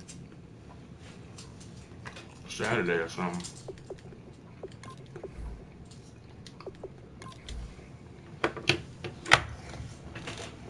Daddy, what does photosynthesis mean? That's when the plant converts sunlight to food. Remember how they tell you got to put your plants outside in the sun? Yeah. They convert them to food. And they soak up them sun rays.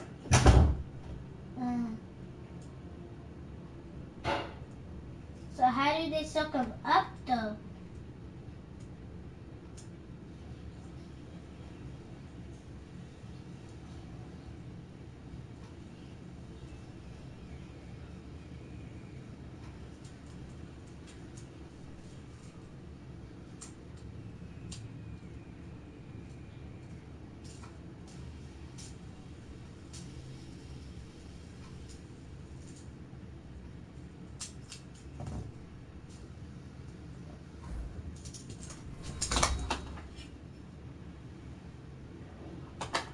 Hello, everybody. I'm Larry Ridley, and this is the NFL on EA Sports.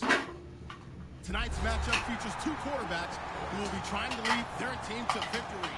It's the Eagles going up against the Bears. With that laid out to the field, standing by for the call, here are Brandon Guy and Shaquille Davis. First opened way back in 1924, but renovated in 2002. There's a look inside venerable Soldier Field in Chicago.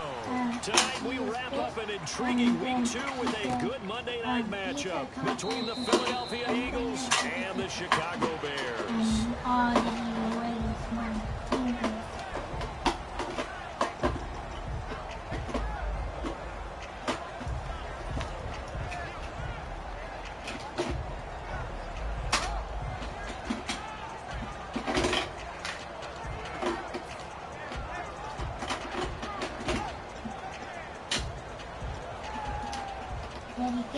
in here. Yeah. Alright, here we go. Boom, landed. Ready? A first Is carry there for the any rookie. for higher than this? And this first play will get him back. Ready? Officially no gain on the play, and it's second down. And the Buffet boys, the O-line, hopefully they're ready today. Listen, you got to feed them first. But if you do, you usually get a great product out on the field. And when they play well, the quarterback can't wait to feed them afterwards. $25. Because all it is 1, 5, 10, 15, Back to throw now on 2nd and 10. And he fires one that's intercepted. Picked off by Malcolm Jenkins. And they take over. They'll set up shop at the 46-yard line. Certainly not how they envisioned their opening drive here in the first quarter. Too many ones in this play. So you got $25. First drive, first interception thrown. And that last one, that hurts. $60. They come out here in the eye. $50. On the ground with a tight end. As he's got this down inside the 40 to the 39. It's a 7-yard carry to set them up with a 2nd and 3. And that looked like some pretty easy yardage there right up the gut. And he's a guy that has some height to him. So when you don't have to drop a shoulder or create or get through contact or trash, makes it a lot easier to stay upright, see the field, and make a run as we just saw there. Give him 11 yards that time and a new set of downs. Love the run right there. And when you analyzed him coming out of college, when you tried to put a grade on him, you saw the flashes while he was in school, but you didn't see the full production. You didn't see the finished product. He's a little bit raw, but you can see why people liked him. Those types of runs make you think there's plenty more there, and we'll see if that continues for him. And he'll be dropped at the 23 after a pickup of about 4. Adrian Amos up to make the tackle. And a peek at the offense. And Matthews, a guy that we have to talk about. And Jordan Matthews, Brandon, is an anomaly. Normally, a long receiver plays outside. He likes to work out of the slot. Does a terrific job absorbing punishment and catching the football. Now they'll throw it. Wentz. Ertz has it left side. And they do stop him, but he takes it all the way to the 2. And a nice gain of 21 yards. Simple slant route and part of a really nice hard throw by the quarterback. Nice timing between the quarterback and the receiver. They were perfectly in sync, and he put it right on him on the inside route.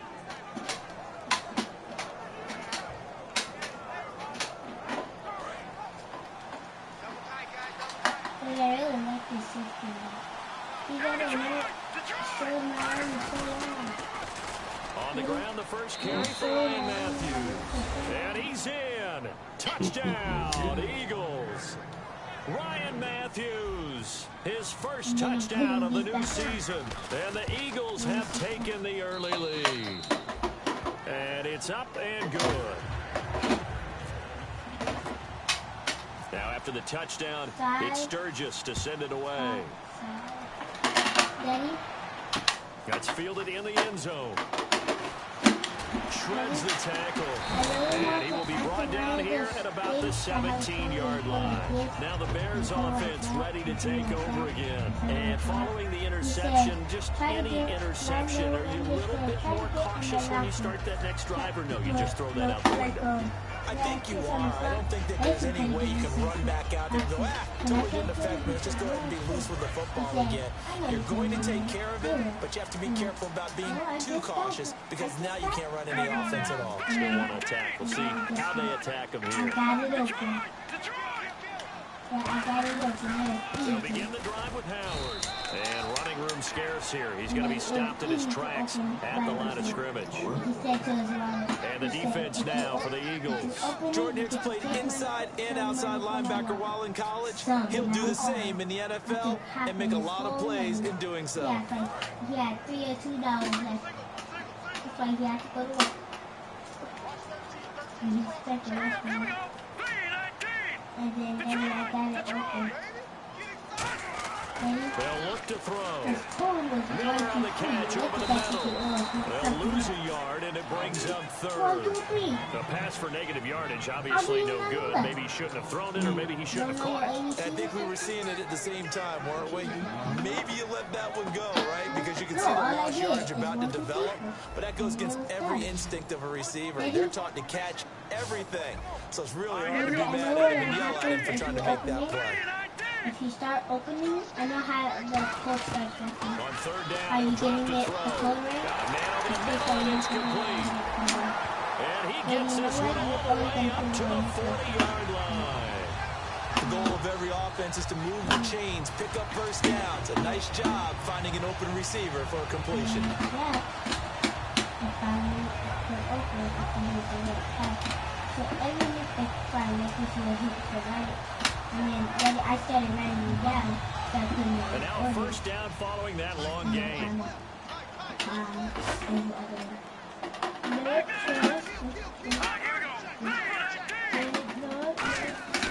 Now back to throw. On the left side, a catch by White. Give him a couple on the catch. It's 2nd and 8. That's so daddy. Is somebody texting me? I think it's coming through. Let's see what the offense comes with here. 2nd and 8. Is it okay if Mommy takes nothing in my notifications?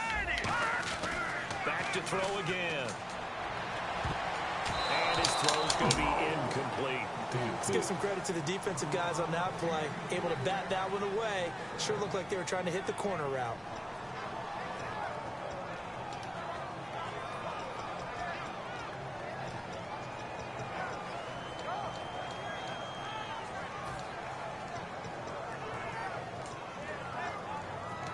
Incomplete pass on 2nd down. Let's see what the offense draws up here on 3rd. They'll come out in the pistol.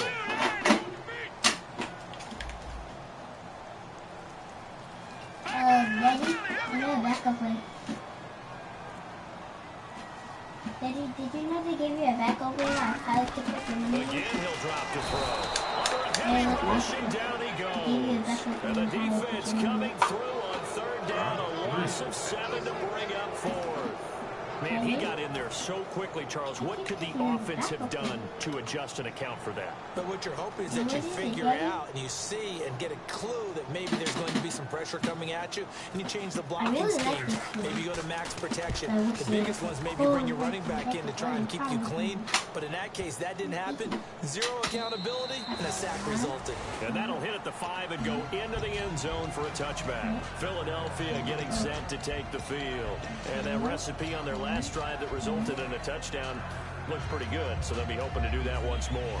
And it takes me back to when we sat with the offensive coordinator and the head coach. They felt pretty good about their game plan and thought there were some holes in the defense, and they exploited them the last time out. Let's see if they can come back and put together a similar drive. And we'll see if they can do just that. Daddy, no sweet? No addition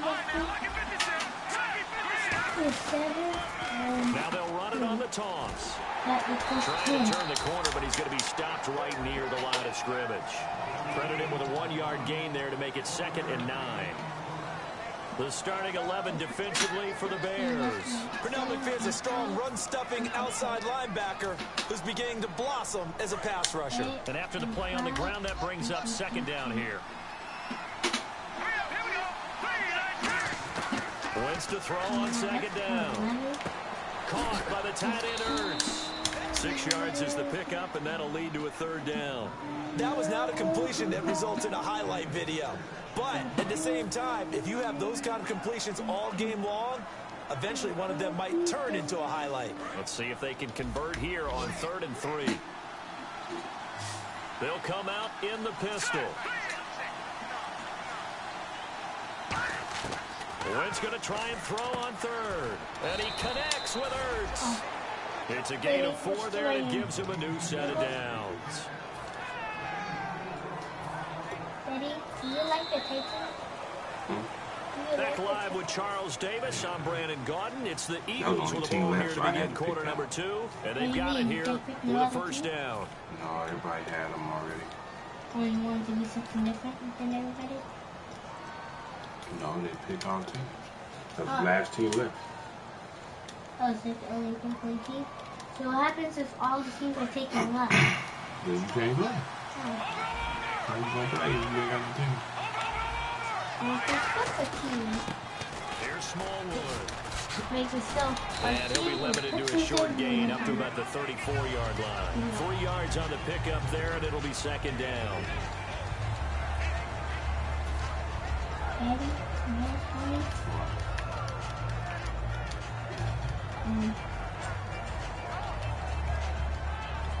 I just think this is Now it's 2nd and 7.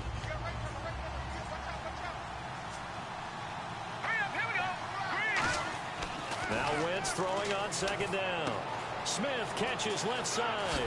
And getting this just shy of midfield. They'll spot it at the 49. 15 yards there on the catch and run. That looked like a pretty good route combination there because you've got to find a way to clear the guy running the drag. Because when you do, you just put the ball on him and then let him run. Yeah, he's got some space. Fresh set of downs here.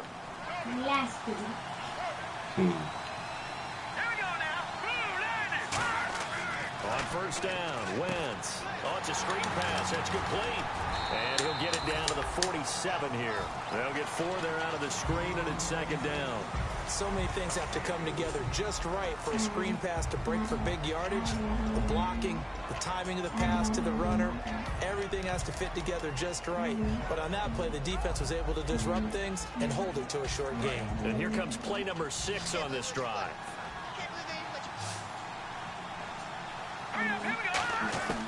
On second down, here's Wentz. No, he doesn't have it. Maybe some alligator arms there going over the middle. Third down. Looked like they had an opportunity for a big play across the middle, but he didn't have the concentration or the focus necessary and dropped it before he could haul it in. Seventh play of the drive upcoming here on 3rd and 6.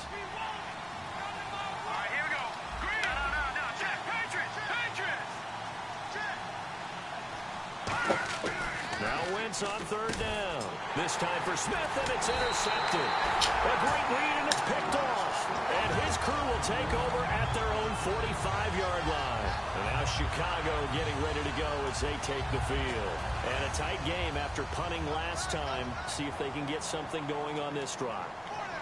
As they head to the field now, with the game this close, you've got to feel there's a sense of urgency for them going on offense right now. But they have to do it without letting panic creep in and affect their play. It's a 6-yard pickup, and it gets them to 2nd and 4. But they certainly got dented with that first down run. So now they've got to be back on their heels a little bit as a defense.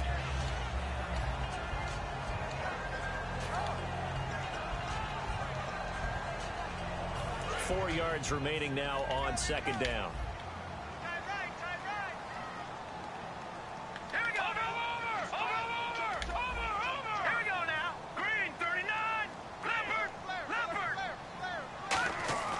Looking to throw. And incomplete there. A nice hit. Jars the ball free and brings up third down.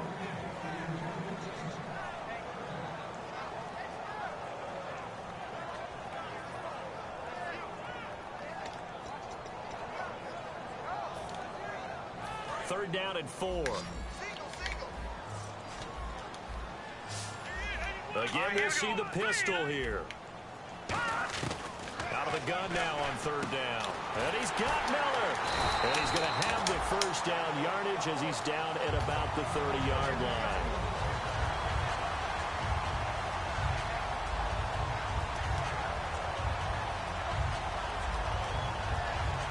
Offense comes to the line now, 1st and 10.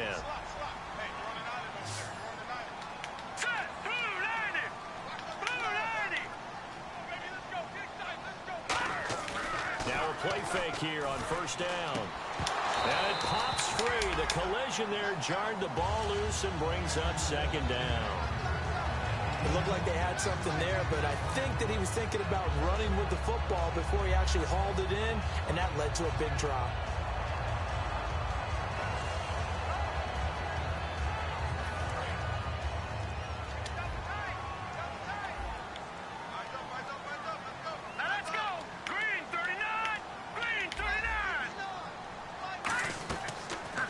2nd and 10. He'll look to throw again. They go screenplay to Langford.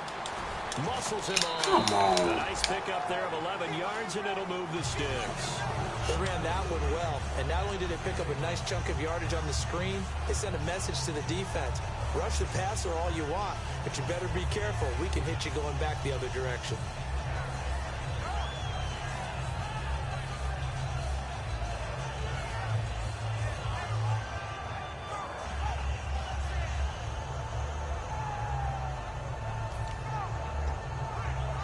So they're operating in the red zone.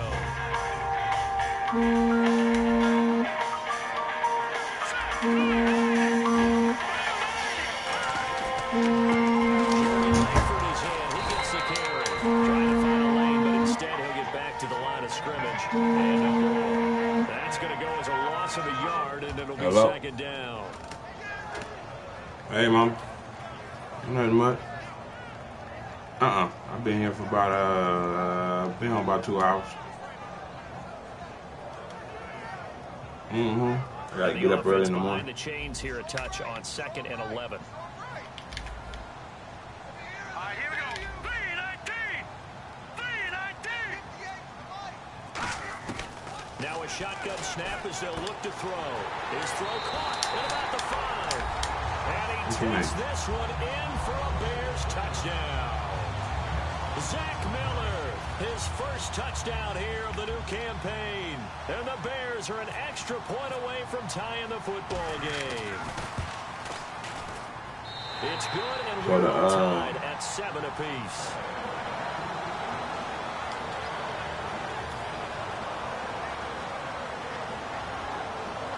On the off and on button? Yeah.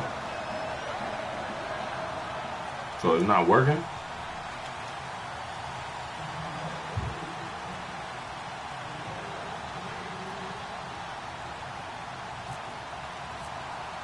So a tie ball game here as the kick's away. Yeah. This fielded a few yards into the end zone. And last year that would have been a net gain of 5 on the return. This year he stopped where he would have been if he had taken a knee. And that's at the 25. The Eagles offense now gets set to head back onto the field. Looked like they had something going last drive. Then the interception happened. Will they recover? The memory they need to keep with them is that they did have something going. They were moving the ball on offense, had a nice sequence So if you keep going. pushing it, then it come on? Don't worry about the other part. You can't get that back. Let's go back to what you were doing well before. I thought you were going to say they need to have no memory, but remember the good part, forget the bad. I like that even better. They go back to the air here after the INT. He'll rifle this one deep right side. They've got his man complete. And they got 29 yards there. And it'll be a Philadelphia first down. Well, we know he's got the speed there. He needed the speed and the hands. A great catch. And because of that speed, you have to respect it as a defender. So you have to either play off or make sure you're somehow in contact with him, and he's able to do exactly what you said. Yeah, I had to check it. And go up and get the football. That's a big-time play right there. I don't know why. Throw this one over in the way of the security crew. Incomplete here. 2 minutes to play in a tightly contested first half. We're back to Soldier Field following this short break. Well, that's what I told her. I talked to her at 7. I'm like, hey, I got to get up early. I got to be at work at 5:30. Y'all going in 7. So she had called Jamarie, and they was just leaving downtown. I'm like, well, I know I ain't about to make it. Now a handoff as they run left side. And he's going to be hemmed in and brought down right at the line of scrimmage. Big Eddie Goldman there on the tackle. Yeah. And when you're running the football, one thing you don't want to see is a big boy coming up there. 10 o'clock. He's like, all right, still open at 10. No, you're actually counting on your big boys to protect you from them. But on that play, the defensive tackle had the leverage, and he won the battle. No gain, correct? No gain. Wentz going to throw. He's going to fire one deep over the middle. And incomplete. The contact made the ball roam free and brings up 4th down. I'm not quite sure how he wasn't able to hold on to that one in the end zone. A great opportunity lost, but a lot of relief for the defensive guys. When they get into film next yeah, week, start they're tearing going to want to know everything what down. happened. Where was the breakdown that almost allowed a touchdown?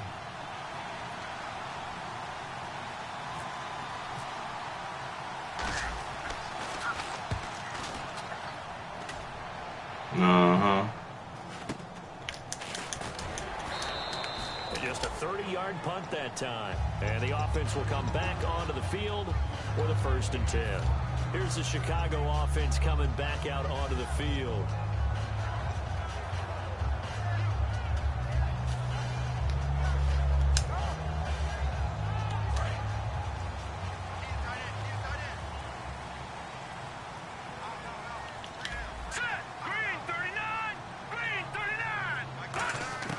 They'll try and start this drive in the air. And this is incomplete. Jeremy Langford, the one he was looking to get it to. And that'll bring up 2nd down. Okay. Sometimes it looks pretty simple, batting the ball away.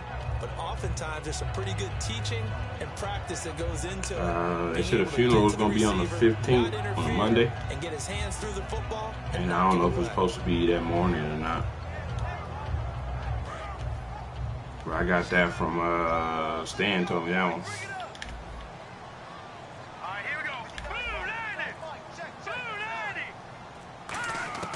He'll try again with the arm here on 2nd down. Oh, he's able to outmuscle him here as he pulls it in. 1st down coming there on the intermediate passing play. That's been a point of emphasis, they told us in practice, using those medium routes to keep the defense off balance. I didn't see that. It wasn't just them telling us. We got to watch them practice it and work on it because they've been trying to fine-tune it and get it right before this game. And I think they have to be happy with the result. They'll look to throw now on 1st down. The catch is made by Kendall Wright. And he gets this one to midfield before he's brought down. A good pick up there on 20 yards. Looking to speed things up here, going with some tempo. From the midfield stripe, they'll look to throw. On the right side, this is Miller. And he's going to get this one down right to the edge of the good night, Mom. zone of the chalk of the 20. Right.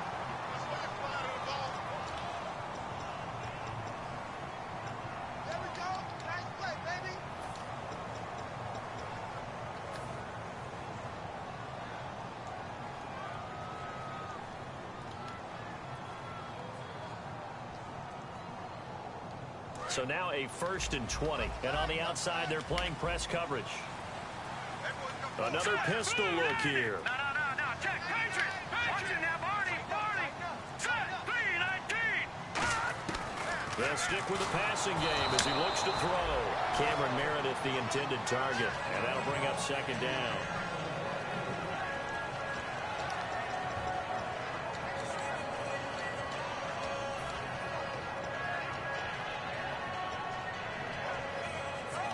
So incomplete on 1st. Let's see what 2nd down has in store.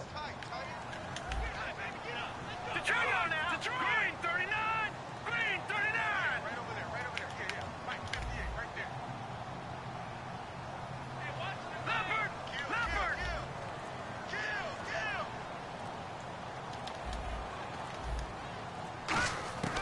Back to throw again.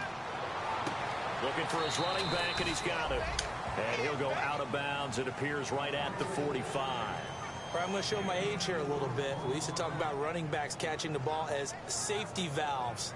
Nowadays, they're a big part of the passing offense. Quit acting like you're so old.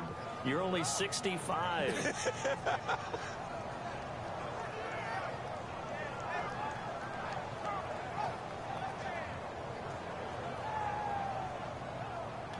Third down now following the completed pass. Here we go now. Green 39. Again, he'll drop to throw. Got a man, it's right. And he's going to get this all the way down inside the 35. Now whistles come in. We're going to get a timeout here by the offense. It's just their first, so they'll have 2 remaining here before we get to halftime.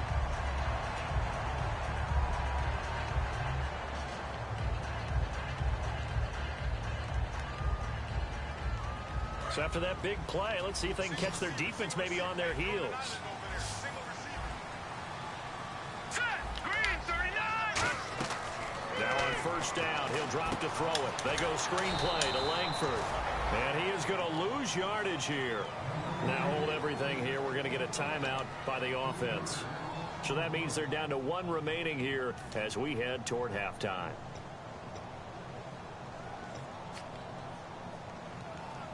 And you see the clock almost empty, so this is likely the last play in the second quarter. They'll run from the pistol with Howard. And he's going to be taken down here as that will lead us to the end of the first half of play. So this guy's just sitting there, right? He's got like 30 hot dogs in front of him. And what's that? Apparently we're back. Okay, so Larry's halftime show got cut off. Sorry, we were doing story time here in the booth. We are ready, though, for the third quarter. This is taken about 7 yards deep. And he'll take it back to about the 19-yard line. Out come the Eagles now as he'll go on offense first here in the third quarter. They have a chance to break our tie here as we get a look at the first drive of quarter 3. And it's such a tone setter, isn't it? Because both sides trying to seize momentum to begin the half. What do they have dialed up that'll give them an advantage to move the ball downfield? Let's find out what they have dialed up.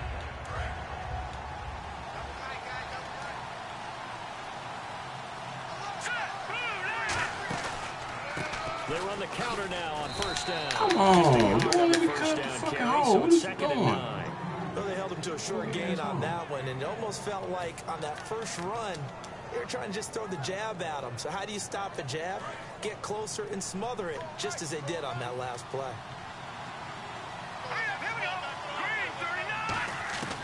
On second down, here's Wentz. A hit as he throws there, incomplete.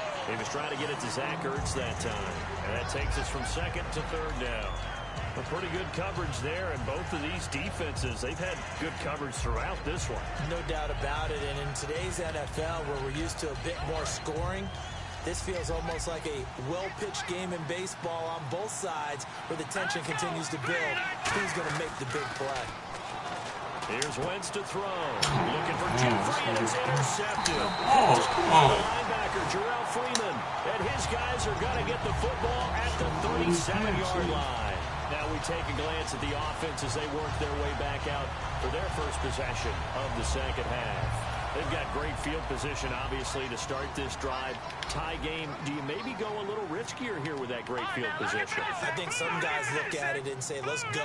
Be aggressive. Be bold. Let's get it downfield right now. Other guys will look at it and say, you know something? I think we're in a position to get 3 points if we don't make any big mistakes.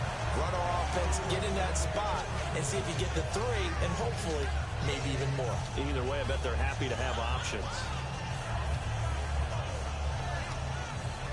And a new set of downs here after picking up the first on the ground. Let's go. Now, Barney.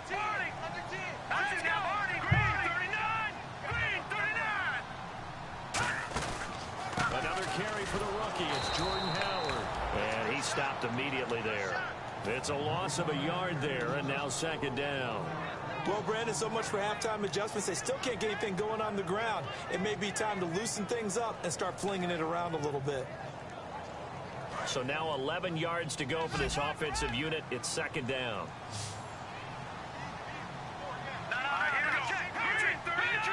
Green 39. All right, now, lucky 56. Lucky 56. Gone. Here we go now. From a shotgun, he'll look to throw. Flush to his right. He completes it right side to White. And he is in. Touchdown, Chicago. Kevin White, his first touchdown of the new season. And the Bears have taken the lead. And there they got him the ball. Just get it to him, let him do the rest. You know, he probably said that to his quarterback as he broke the huddle. I like the play call. Just get it to me. I'll take care of the rest of it. Helping out his rack, right? RAC. Run after catch, and he loves that, and he's going to carry that in at contract time. The Bears send the kicking team out there, and they will send this one away. That's fielded in the end zone. And he'll wind up about 4 yards shy of where he would have been if he had taken a knee, as they'll start at the 21-yard line. The Eagles coming out as they get ready. And following the interception, we'll see what they can put together on this drive. I can hear my old college coach right now. He always used to tell us before every game, the team making the fewest mistakes will win. What they're hoping is that that last mistake is their only one of the game. Coaches, that's all they talk about, turnovers, right? Minimizing those and maximizing opportunities. And they went big on first down. Proves unfruitful. Alshon Jeffrey, the intended receiver. And it's second down. But depending on the team, they call that an explosive play or a chunk play, the one that they got on the previous one. They tried to go back and get another one, didn't they? They did, but unsuccessful on that second attempt.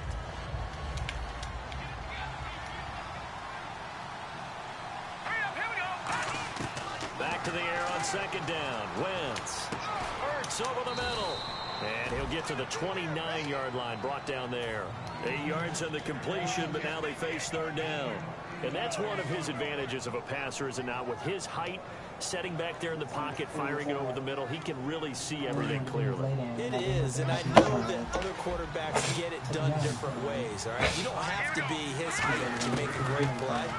But what he does is he takes away having to make those slide steps in the pocket to find angles to throw the ball through. He just throws right over the top of it because he can see everything, and sometimes that saves time and gets the ball to a receiver quicker.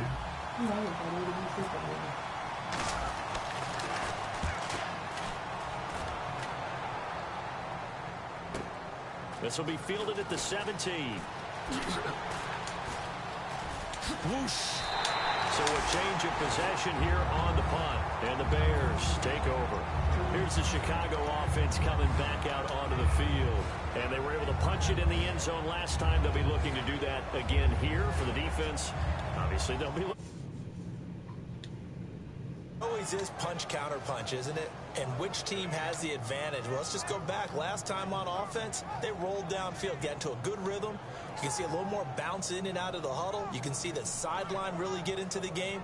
So defensively, you're thinking to yourself, how do we take that away from them? How do we get the advantage back? Let's see what they come up with. I think pressure is always the first way to go. You love pressure. I love it. We'll see if they dial it up this drive. 2 yards on the pickup there. It'll be 2nd and 8. You know that old expression, it's not my night? It hasn't been his so far. I don't know if the legs are a little bit heavy. Sometimes having to hang out all day and play doesn't exactly play to your advantage, but it's been a tough go for him. And every time he looks up, somebody's there defensively. That was the same case on that play. Here we go now. Green 39. Green 39. Watching now, Barney. Rush it. Now a shotgun snap as they'll look to throw. Wright's got it. Only 3 yards on the catch. It's third down. He decided to run a hitch route. It really helped to have a guy who can turn it loose. And, boy, he rifled one in there on that one. Not much run after catch, but it worked really well.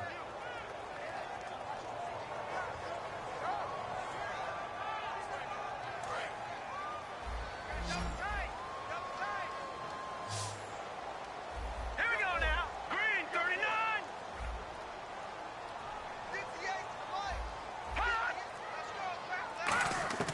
Out of the gun now on third down.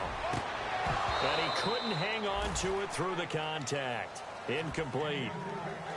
As tight ends go, he might not provide the super flashy plays very often, but he's pretty reliable. Usually an excellent target and normally catches what's thrown to him, but he didn't on that play.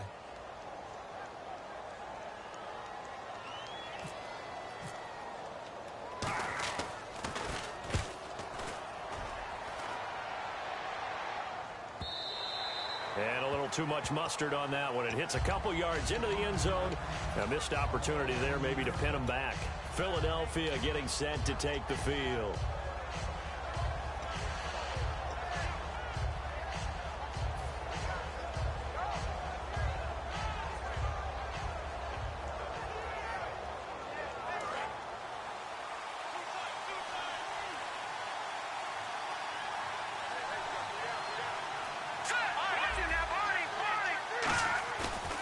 play fake here on first down. He's going to go for a big play downfield. And that one falls incomplete. Looked like he might have had position there, but he couldn't hold on at second down. Well, they haven't had a whole lot of success in the passing game here. Now, in the second half, he's thinking, I guess maybe just take a shot deep. I think you're right. Almost looking for a bailout, isn't he? Can my receiver go up and make a big play for me? Can I create a penalty downfield, maybe pick up an interference call or get that yardage downfield? Anything trying to get going again, but you're right. He definitely took a shot. To throw, it's Wentz. He'll try and set up the screen. It's complete. A good pickup there of 20 yards. Hey, that was a beautifully executed screen pass. They let the rushers get upfield and get the escorts in front, meaning the offensive linemen, other blockers out in front, completed the pass beautifully. So now you've got all that open space with big guys leading the way. Again, we'll see the pistol here. Another pistol look here. And they'll try the ground game here with the running back. And some room to roam now. That one goes for 24 yards. Every team in the league always wants explosive plays, breakout plays, and even more so when it's your horse who's had a tough time during the game. Yeah, not that great in the first half. Maybe he can recalibrate here in the third and then carry that over to the fourth. I like that. Recalibrate. Strong. And now here's a carry heading left. And a short gain down to about the 33. Give him 3 on first down. It'll set up a 2nd and 7.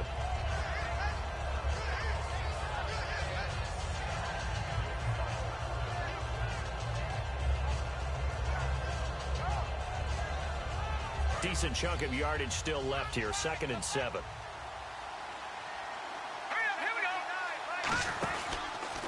And they'll go with the ground attack here. Works his way inside the 30 on a pickup of 4. Purnell.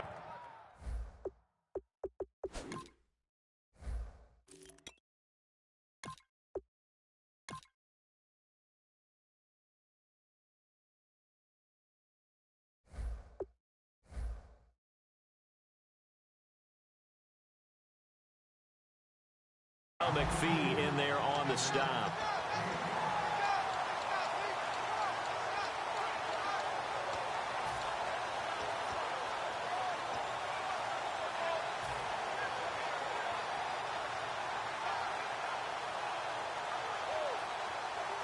And they're just a couple of yards shy of a first down here on 3rd down. Looking to jam the receivers at the line here. Press coverage look defensively. Wentz looking to throw on 3rd and 2. And that's caught by Smith. Calling a gain of 10, and they pick up the first. Well, they've had a great, impressive drive going here, and that pickup ensures the drive continues. And not only do you continue the drive, which is demoralizing for the guys on the defensive side of the ball right now, but you make your own defense happy. They're able to get a little more rest over on the sidelines while this one continues downfield.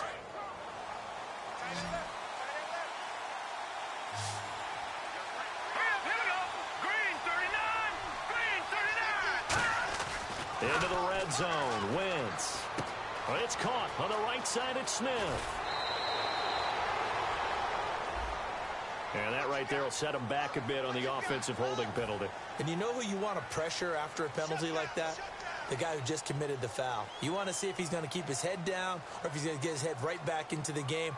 I'd send a blitz at him right away and see if he holds up.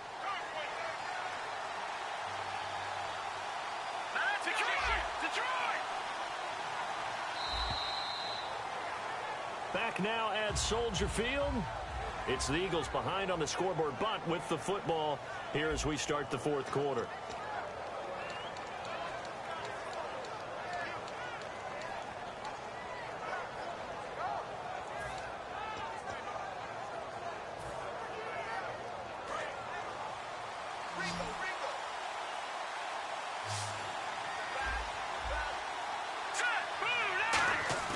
They go play action here on first down. He's going to let it go deep for the end zone. So they took a shot on first down but couldn't connect. Tremendous field position there and a perfect time to do exactly what they did. Take a shot at the end zone. And they went for the big play, just unable to complete it.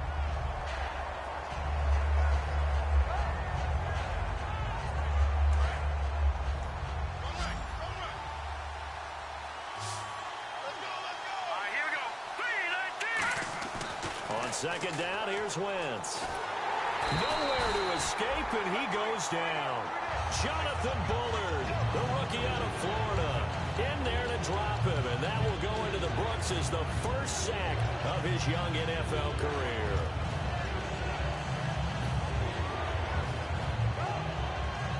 Ninth play of the drive now on 3rd and a country mile. Now let's go. 3-19. Play action to Sproles. Wentz. The open man is Smith. And they do get him down, but he's inside the 5 all the way to the 3. Usually hitting a deep post pattern, as we just saw there, for a big gainer, that's tough to do because you usually have a safety or two in the middle of the field. But if you hit enough crossers and underneath routes and curls, you start to get those guys creeping up, wanting to make plays on the football. It's the equivalent of a changeup in baseball. You show your other stuff, throw the changeup, and on that play, it worked for big yardage.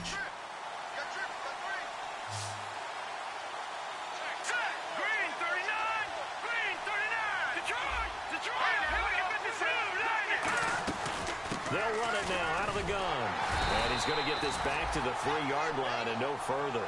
It's a gain of a yard, and it'll set up 2nd and goal. Well, the spotlight hit him once already tonight as he got into the end zone. He was trying to make it a double spotlight, wasn't he? But credit the defense, bottling him up, not letting him get in for the 2nd score there. And a really long drive here, and it goes on and on.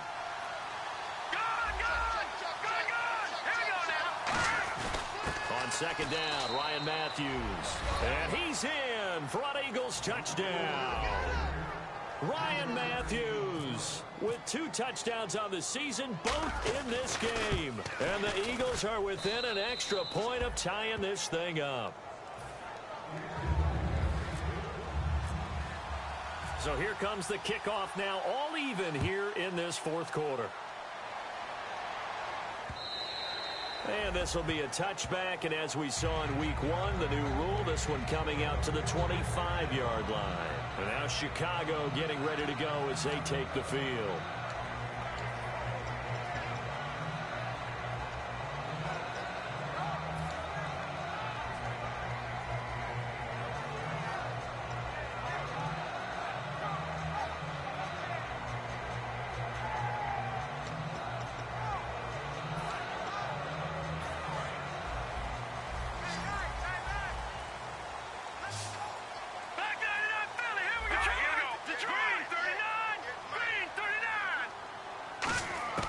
They'll try and start this drive in the air.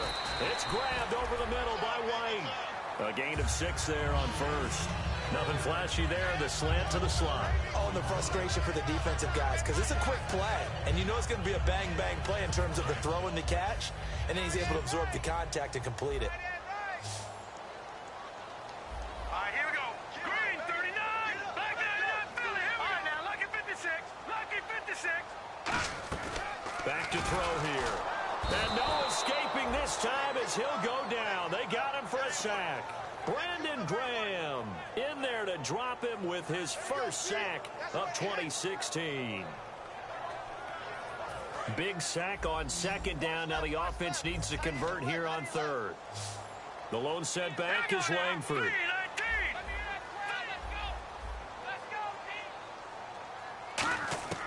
On 3rd down, he'll drop to throw. And this is going to be intercepted. A great read, and it's picked off. And to the 43. So down inside the 45 to the 43-yard line. That's where they'll take over.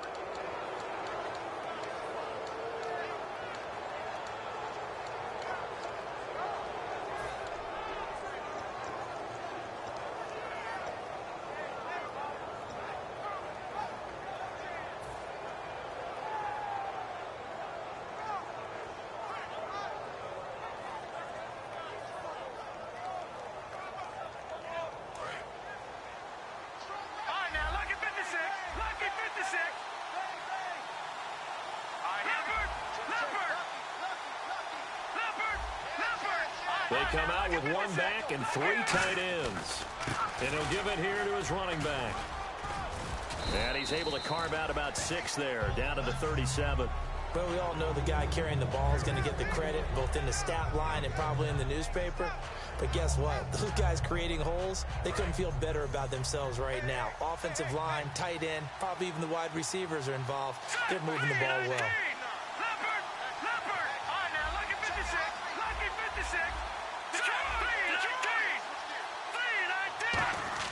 Now Wentz throwing on second down. Ertz over the middle.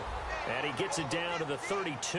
At 5 yards on the play there, it's a drive will continue.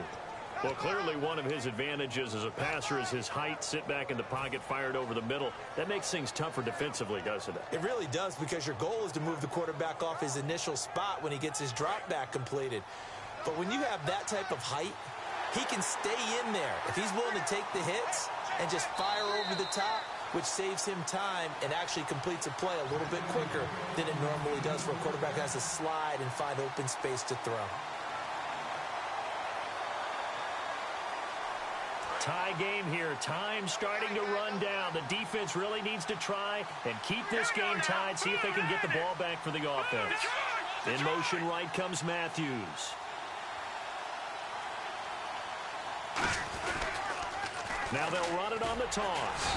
And he's going to be met at the line of scrimmage and taken down. Just a yard on the pickup there, and it'll bring up a 2nd and 9.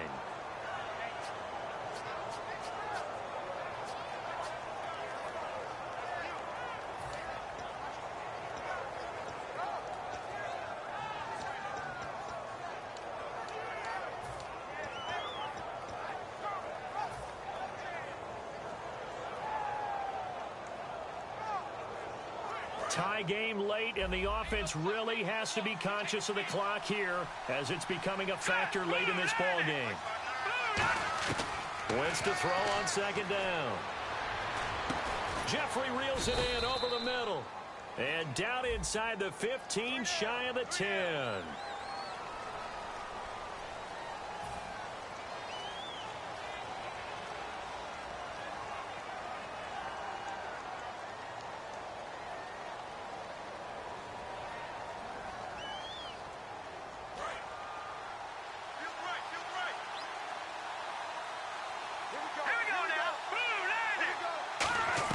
On second down, here's Wentz.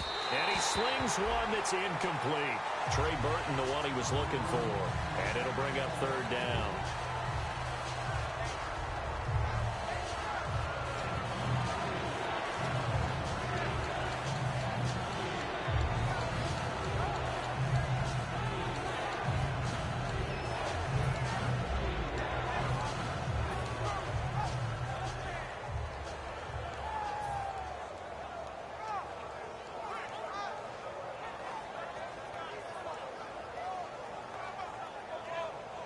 And it looks like this will be the last play before the 2-minute warning. And the Bears in the nickel. No, wait, they're in the dime. 6 DBs out there on third. They're playing exotic coverage. Wentz going to throw. Time for a break. And incomplete. The contact made the ball roam free and brings up fourth down.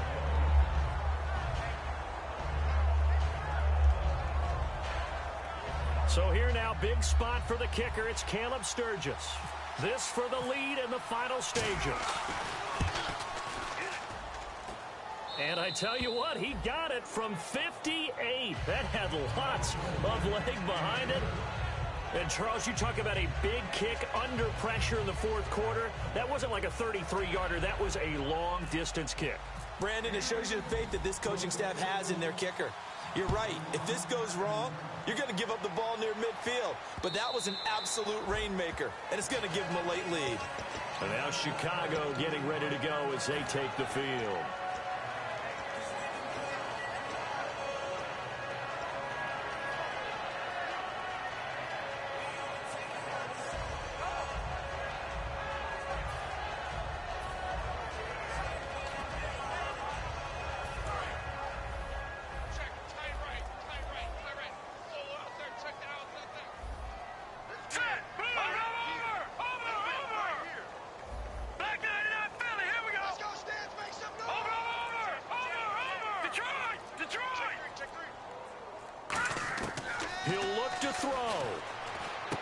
And he will find his man on the end route. Complete. 12 yards on the pickup, and it'll be first down Bears. One of the feature points of the in route is being able to make a nice throw to the middle part of the field. And for a quarterback, that's one of the better throws and better looks that he'll get. But he has to be careful not to wait too long and let his receiver wander into some tough territory. If he's late with the ball, he can get his receiver hit and hit hard. Back to throw. He completes it right side to White. And he's able to get this one out closer to midfield across the 45.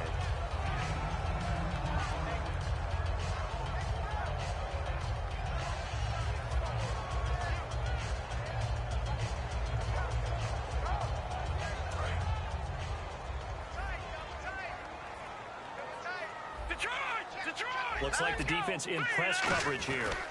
This is Howard on second down. And he is met at the line of scrimmage, and he goes down right there. And they'll lose a yard that time, and that's going to lead to a third down. And yet again, this run game just continues to be completely shut off. Completely stymied. I mean, they're trying to get some consistency, trying to find places to roam. They just haven't been there throughout this game. Let's go!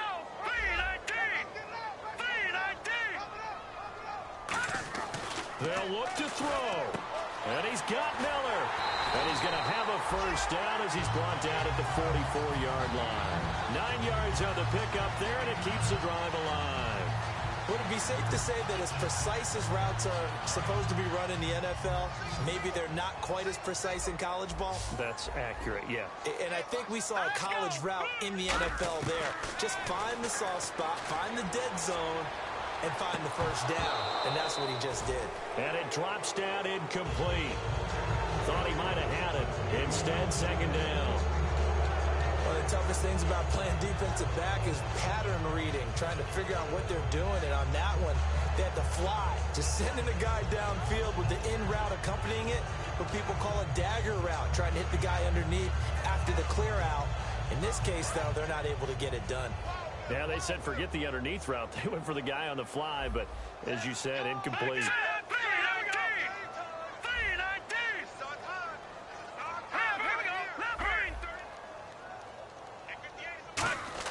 Back to throw. And right with it here over the middle. And brought down, but not before they're inside the 25. Now whistles come in. We're going to get a timeout here by the offense. That'll leave them with just one remaining in this fourth quarter of play.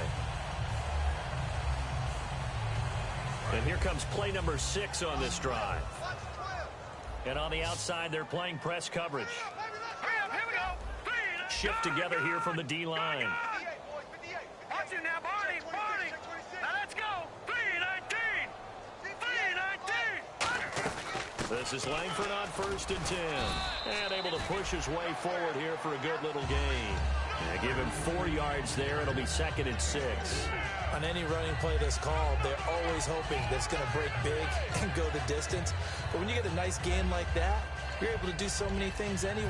You can come back and run essentially the same play again, continue to move the ball on the ground, or you can decide to throw the ball now because usually you have the defense back on its heels.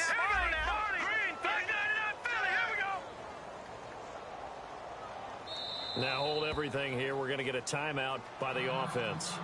That'll be their 3rd and final stoppage here as we step aside.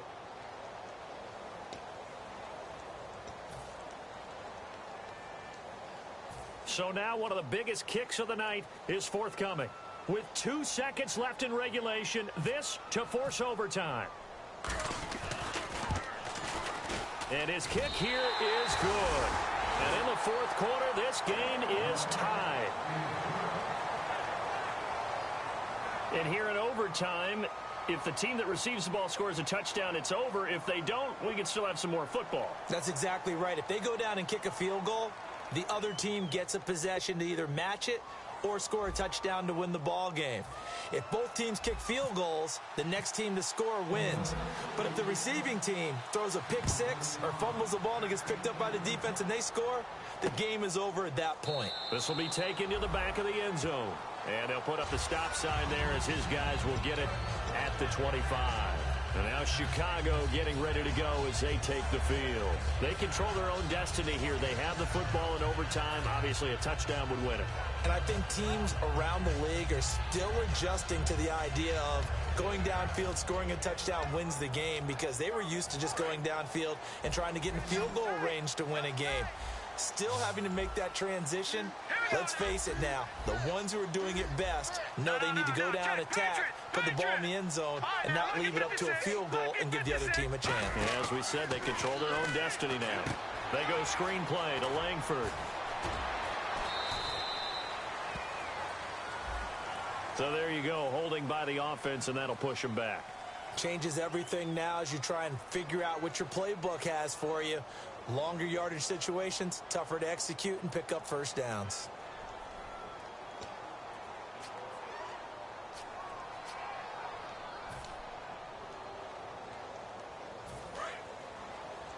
Looking to jam the receivers at the line here. Press coverage look defensively.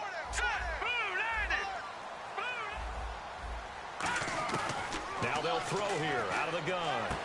And Miller with it over the middle. And they'll get it all the way out near midfield to the 45. 30 yards on the pickup there. And the Bears are going to get a first.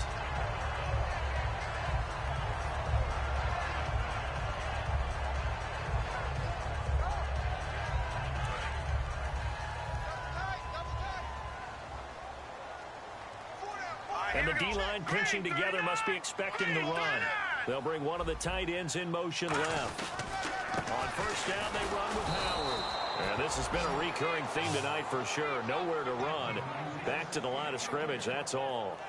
Well, on that play, the expression, don't blink, you might miss something, certainly applied. That was fast. Defense diagnosed the play, and it was over in a heartbeat.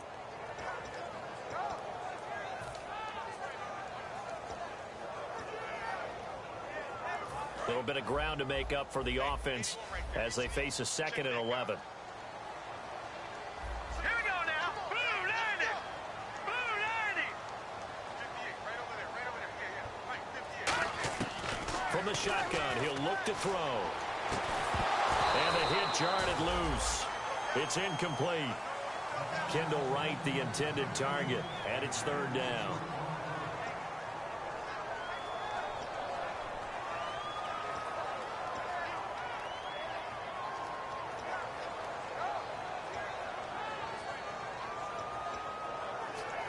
We've got a 3rd and 11.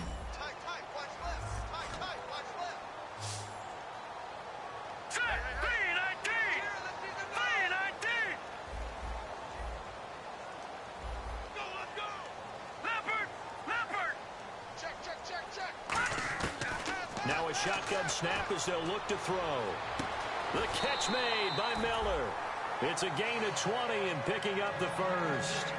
There's a completion to the tight end, and I think that we're looking at something out of central casting, frankly. Absolutely. I mean, size, the hands. Speed, can flat out run. You put that whole package together, you light up the eyes of an offensive coordinator, don't you?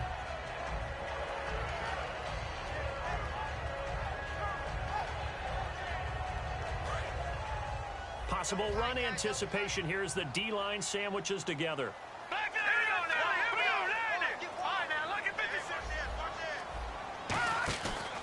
They go counter with Howard. Room here to run. It's a pickup of 16 there, and it'll lead to a new set of downs. There's no doubt that his size is a factor, but I've seen a lot of big running backs in the league not have that kind of impact because they don't run like a big back should. Get behind their pads, as they like to say, lower center of gravity, and knock people backwards. Sometimes they run too upright and take too many hits. Not this guy. He knows how to get low, break tackles, and gain additional yardage. All right, here we go. 319.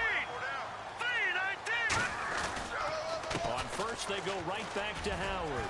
And he's going to fight his way forward here for a modest gain. He'll get a nice chunk there on the first down run, and it's 2nd and 4. Now, I can't imagine any celebrations being any bigger than your first NFL touchdown. And this rookie running back is still seeking his. He's not going to get it on that play. 2nd down following the run.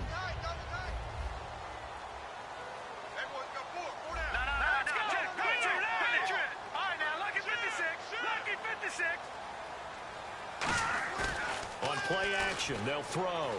He'll buy some time right. On the right side, this is Miller. And he goes backwards here, losing yardage back to the 16. So he loses 3 yards there. Now 3rd down.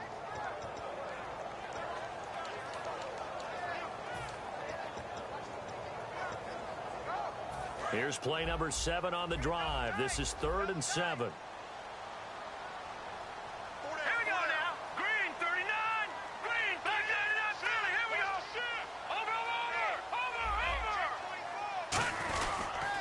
They toss to Langford, and they'll lose yardage here. Knocked back to the 19-yard line. And a loss of 3 to bring up 4. 2 minutes to go here in overtime. We'll be back after this. So a pressure spot now for Connor Barth. This to at least get him a lead here in overtime. And he missed it. It's no good, and that changes everything here at OT. Everything looked good. Good snap, good hold. Sometimes, though, the ball just doesn't want to go where you want it, and this one winds up no good.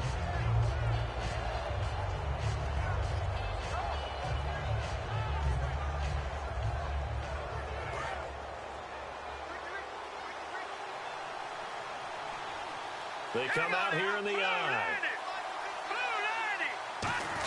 They begin the drive with Ryan Matthews. Only a couple there as he'll be brought down about the 28. Jarrell Freeman in on the stop. Not a big run on the first play of the drive, but that doesn't necessarily mean it was a bad play. Sometimes you're just trying to settle in, get your guys a little bit of contact, and get things moving. And he is going to lose you. And now the Bears going to signal for another timeout. They'll be left with just 1 remaining here at OT. One of the toughest things for an offensive lineman to learn is the ability to get in space and hit people who are moving targets. And linebackers are not easy ones to hit because they know how to move, juke, and make you miss. And that's exactly what he did on that play. A nice play for the defense. The offense staring at a 3rd and 12 here.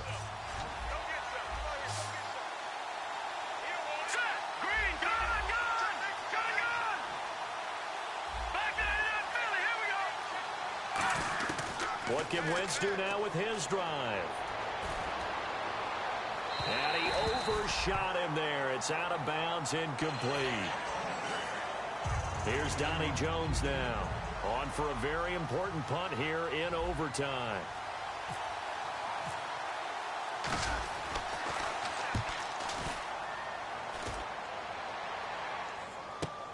Fielded just inside the 20. A good return there. Call it 13 yards. And possession will switch hands, 1st and 10.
Now a play fake here on 1st down.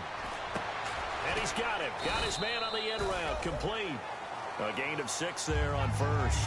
One of the selling points of the end route is it gives the quarterback a really nice sight line to his receiver and almost on a direct shot able to throw the ball into the middle of the field and have a great chance of success as they did on that play.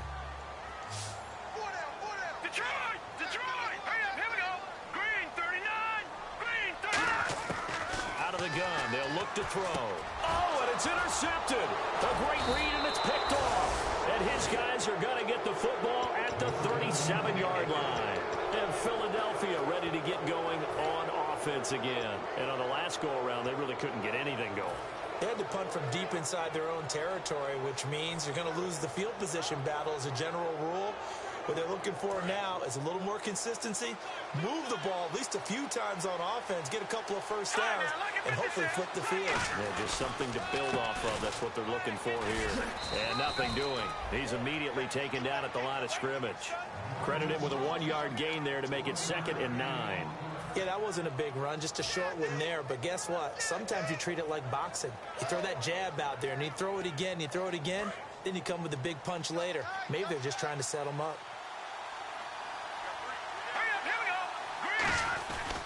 And to give this time to the tailback. And he'll be taken down at the 34. He only got a couple on that one, so not a ton of help. They'll have a 3rd and 8 forthcoming. The best defensive linemen, they play with great leverage so they can get low and not get bowled over by offensive linemen. They have excellent hands. They can throw people off on a play.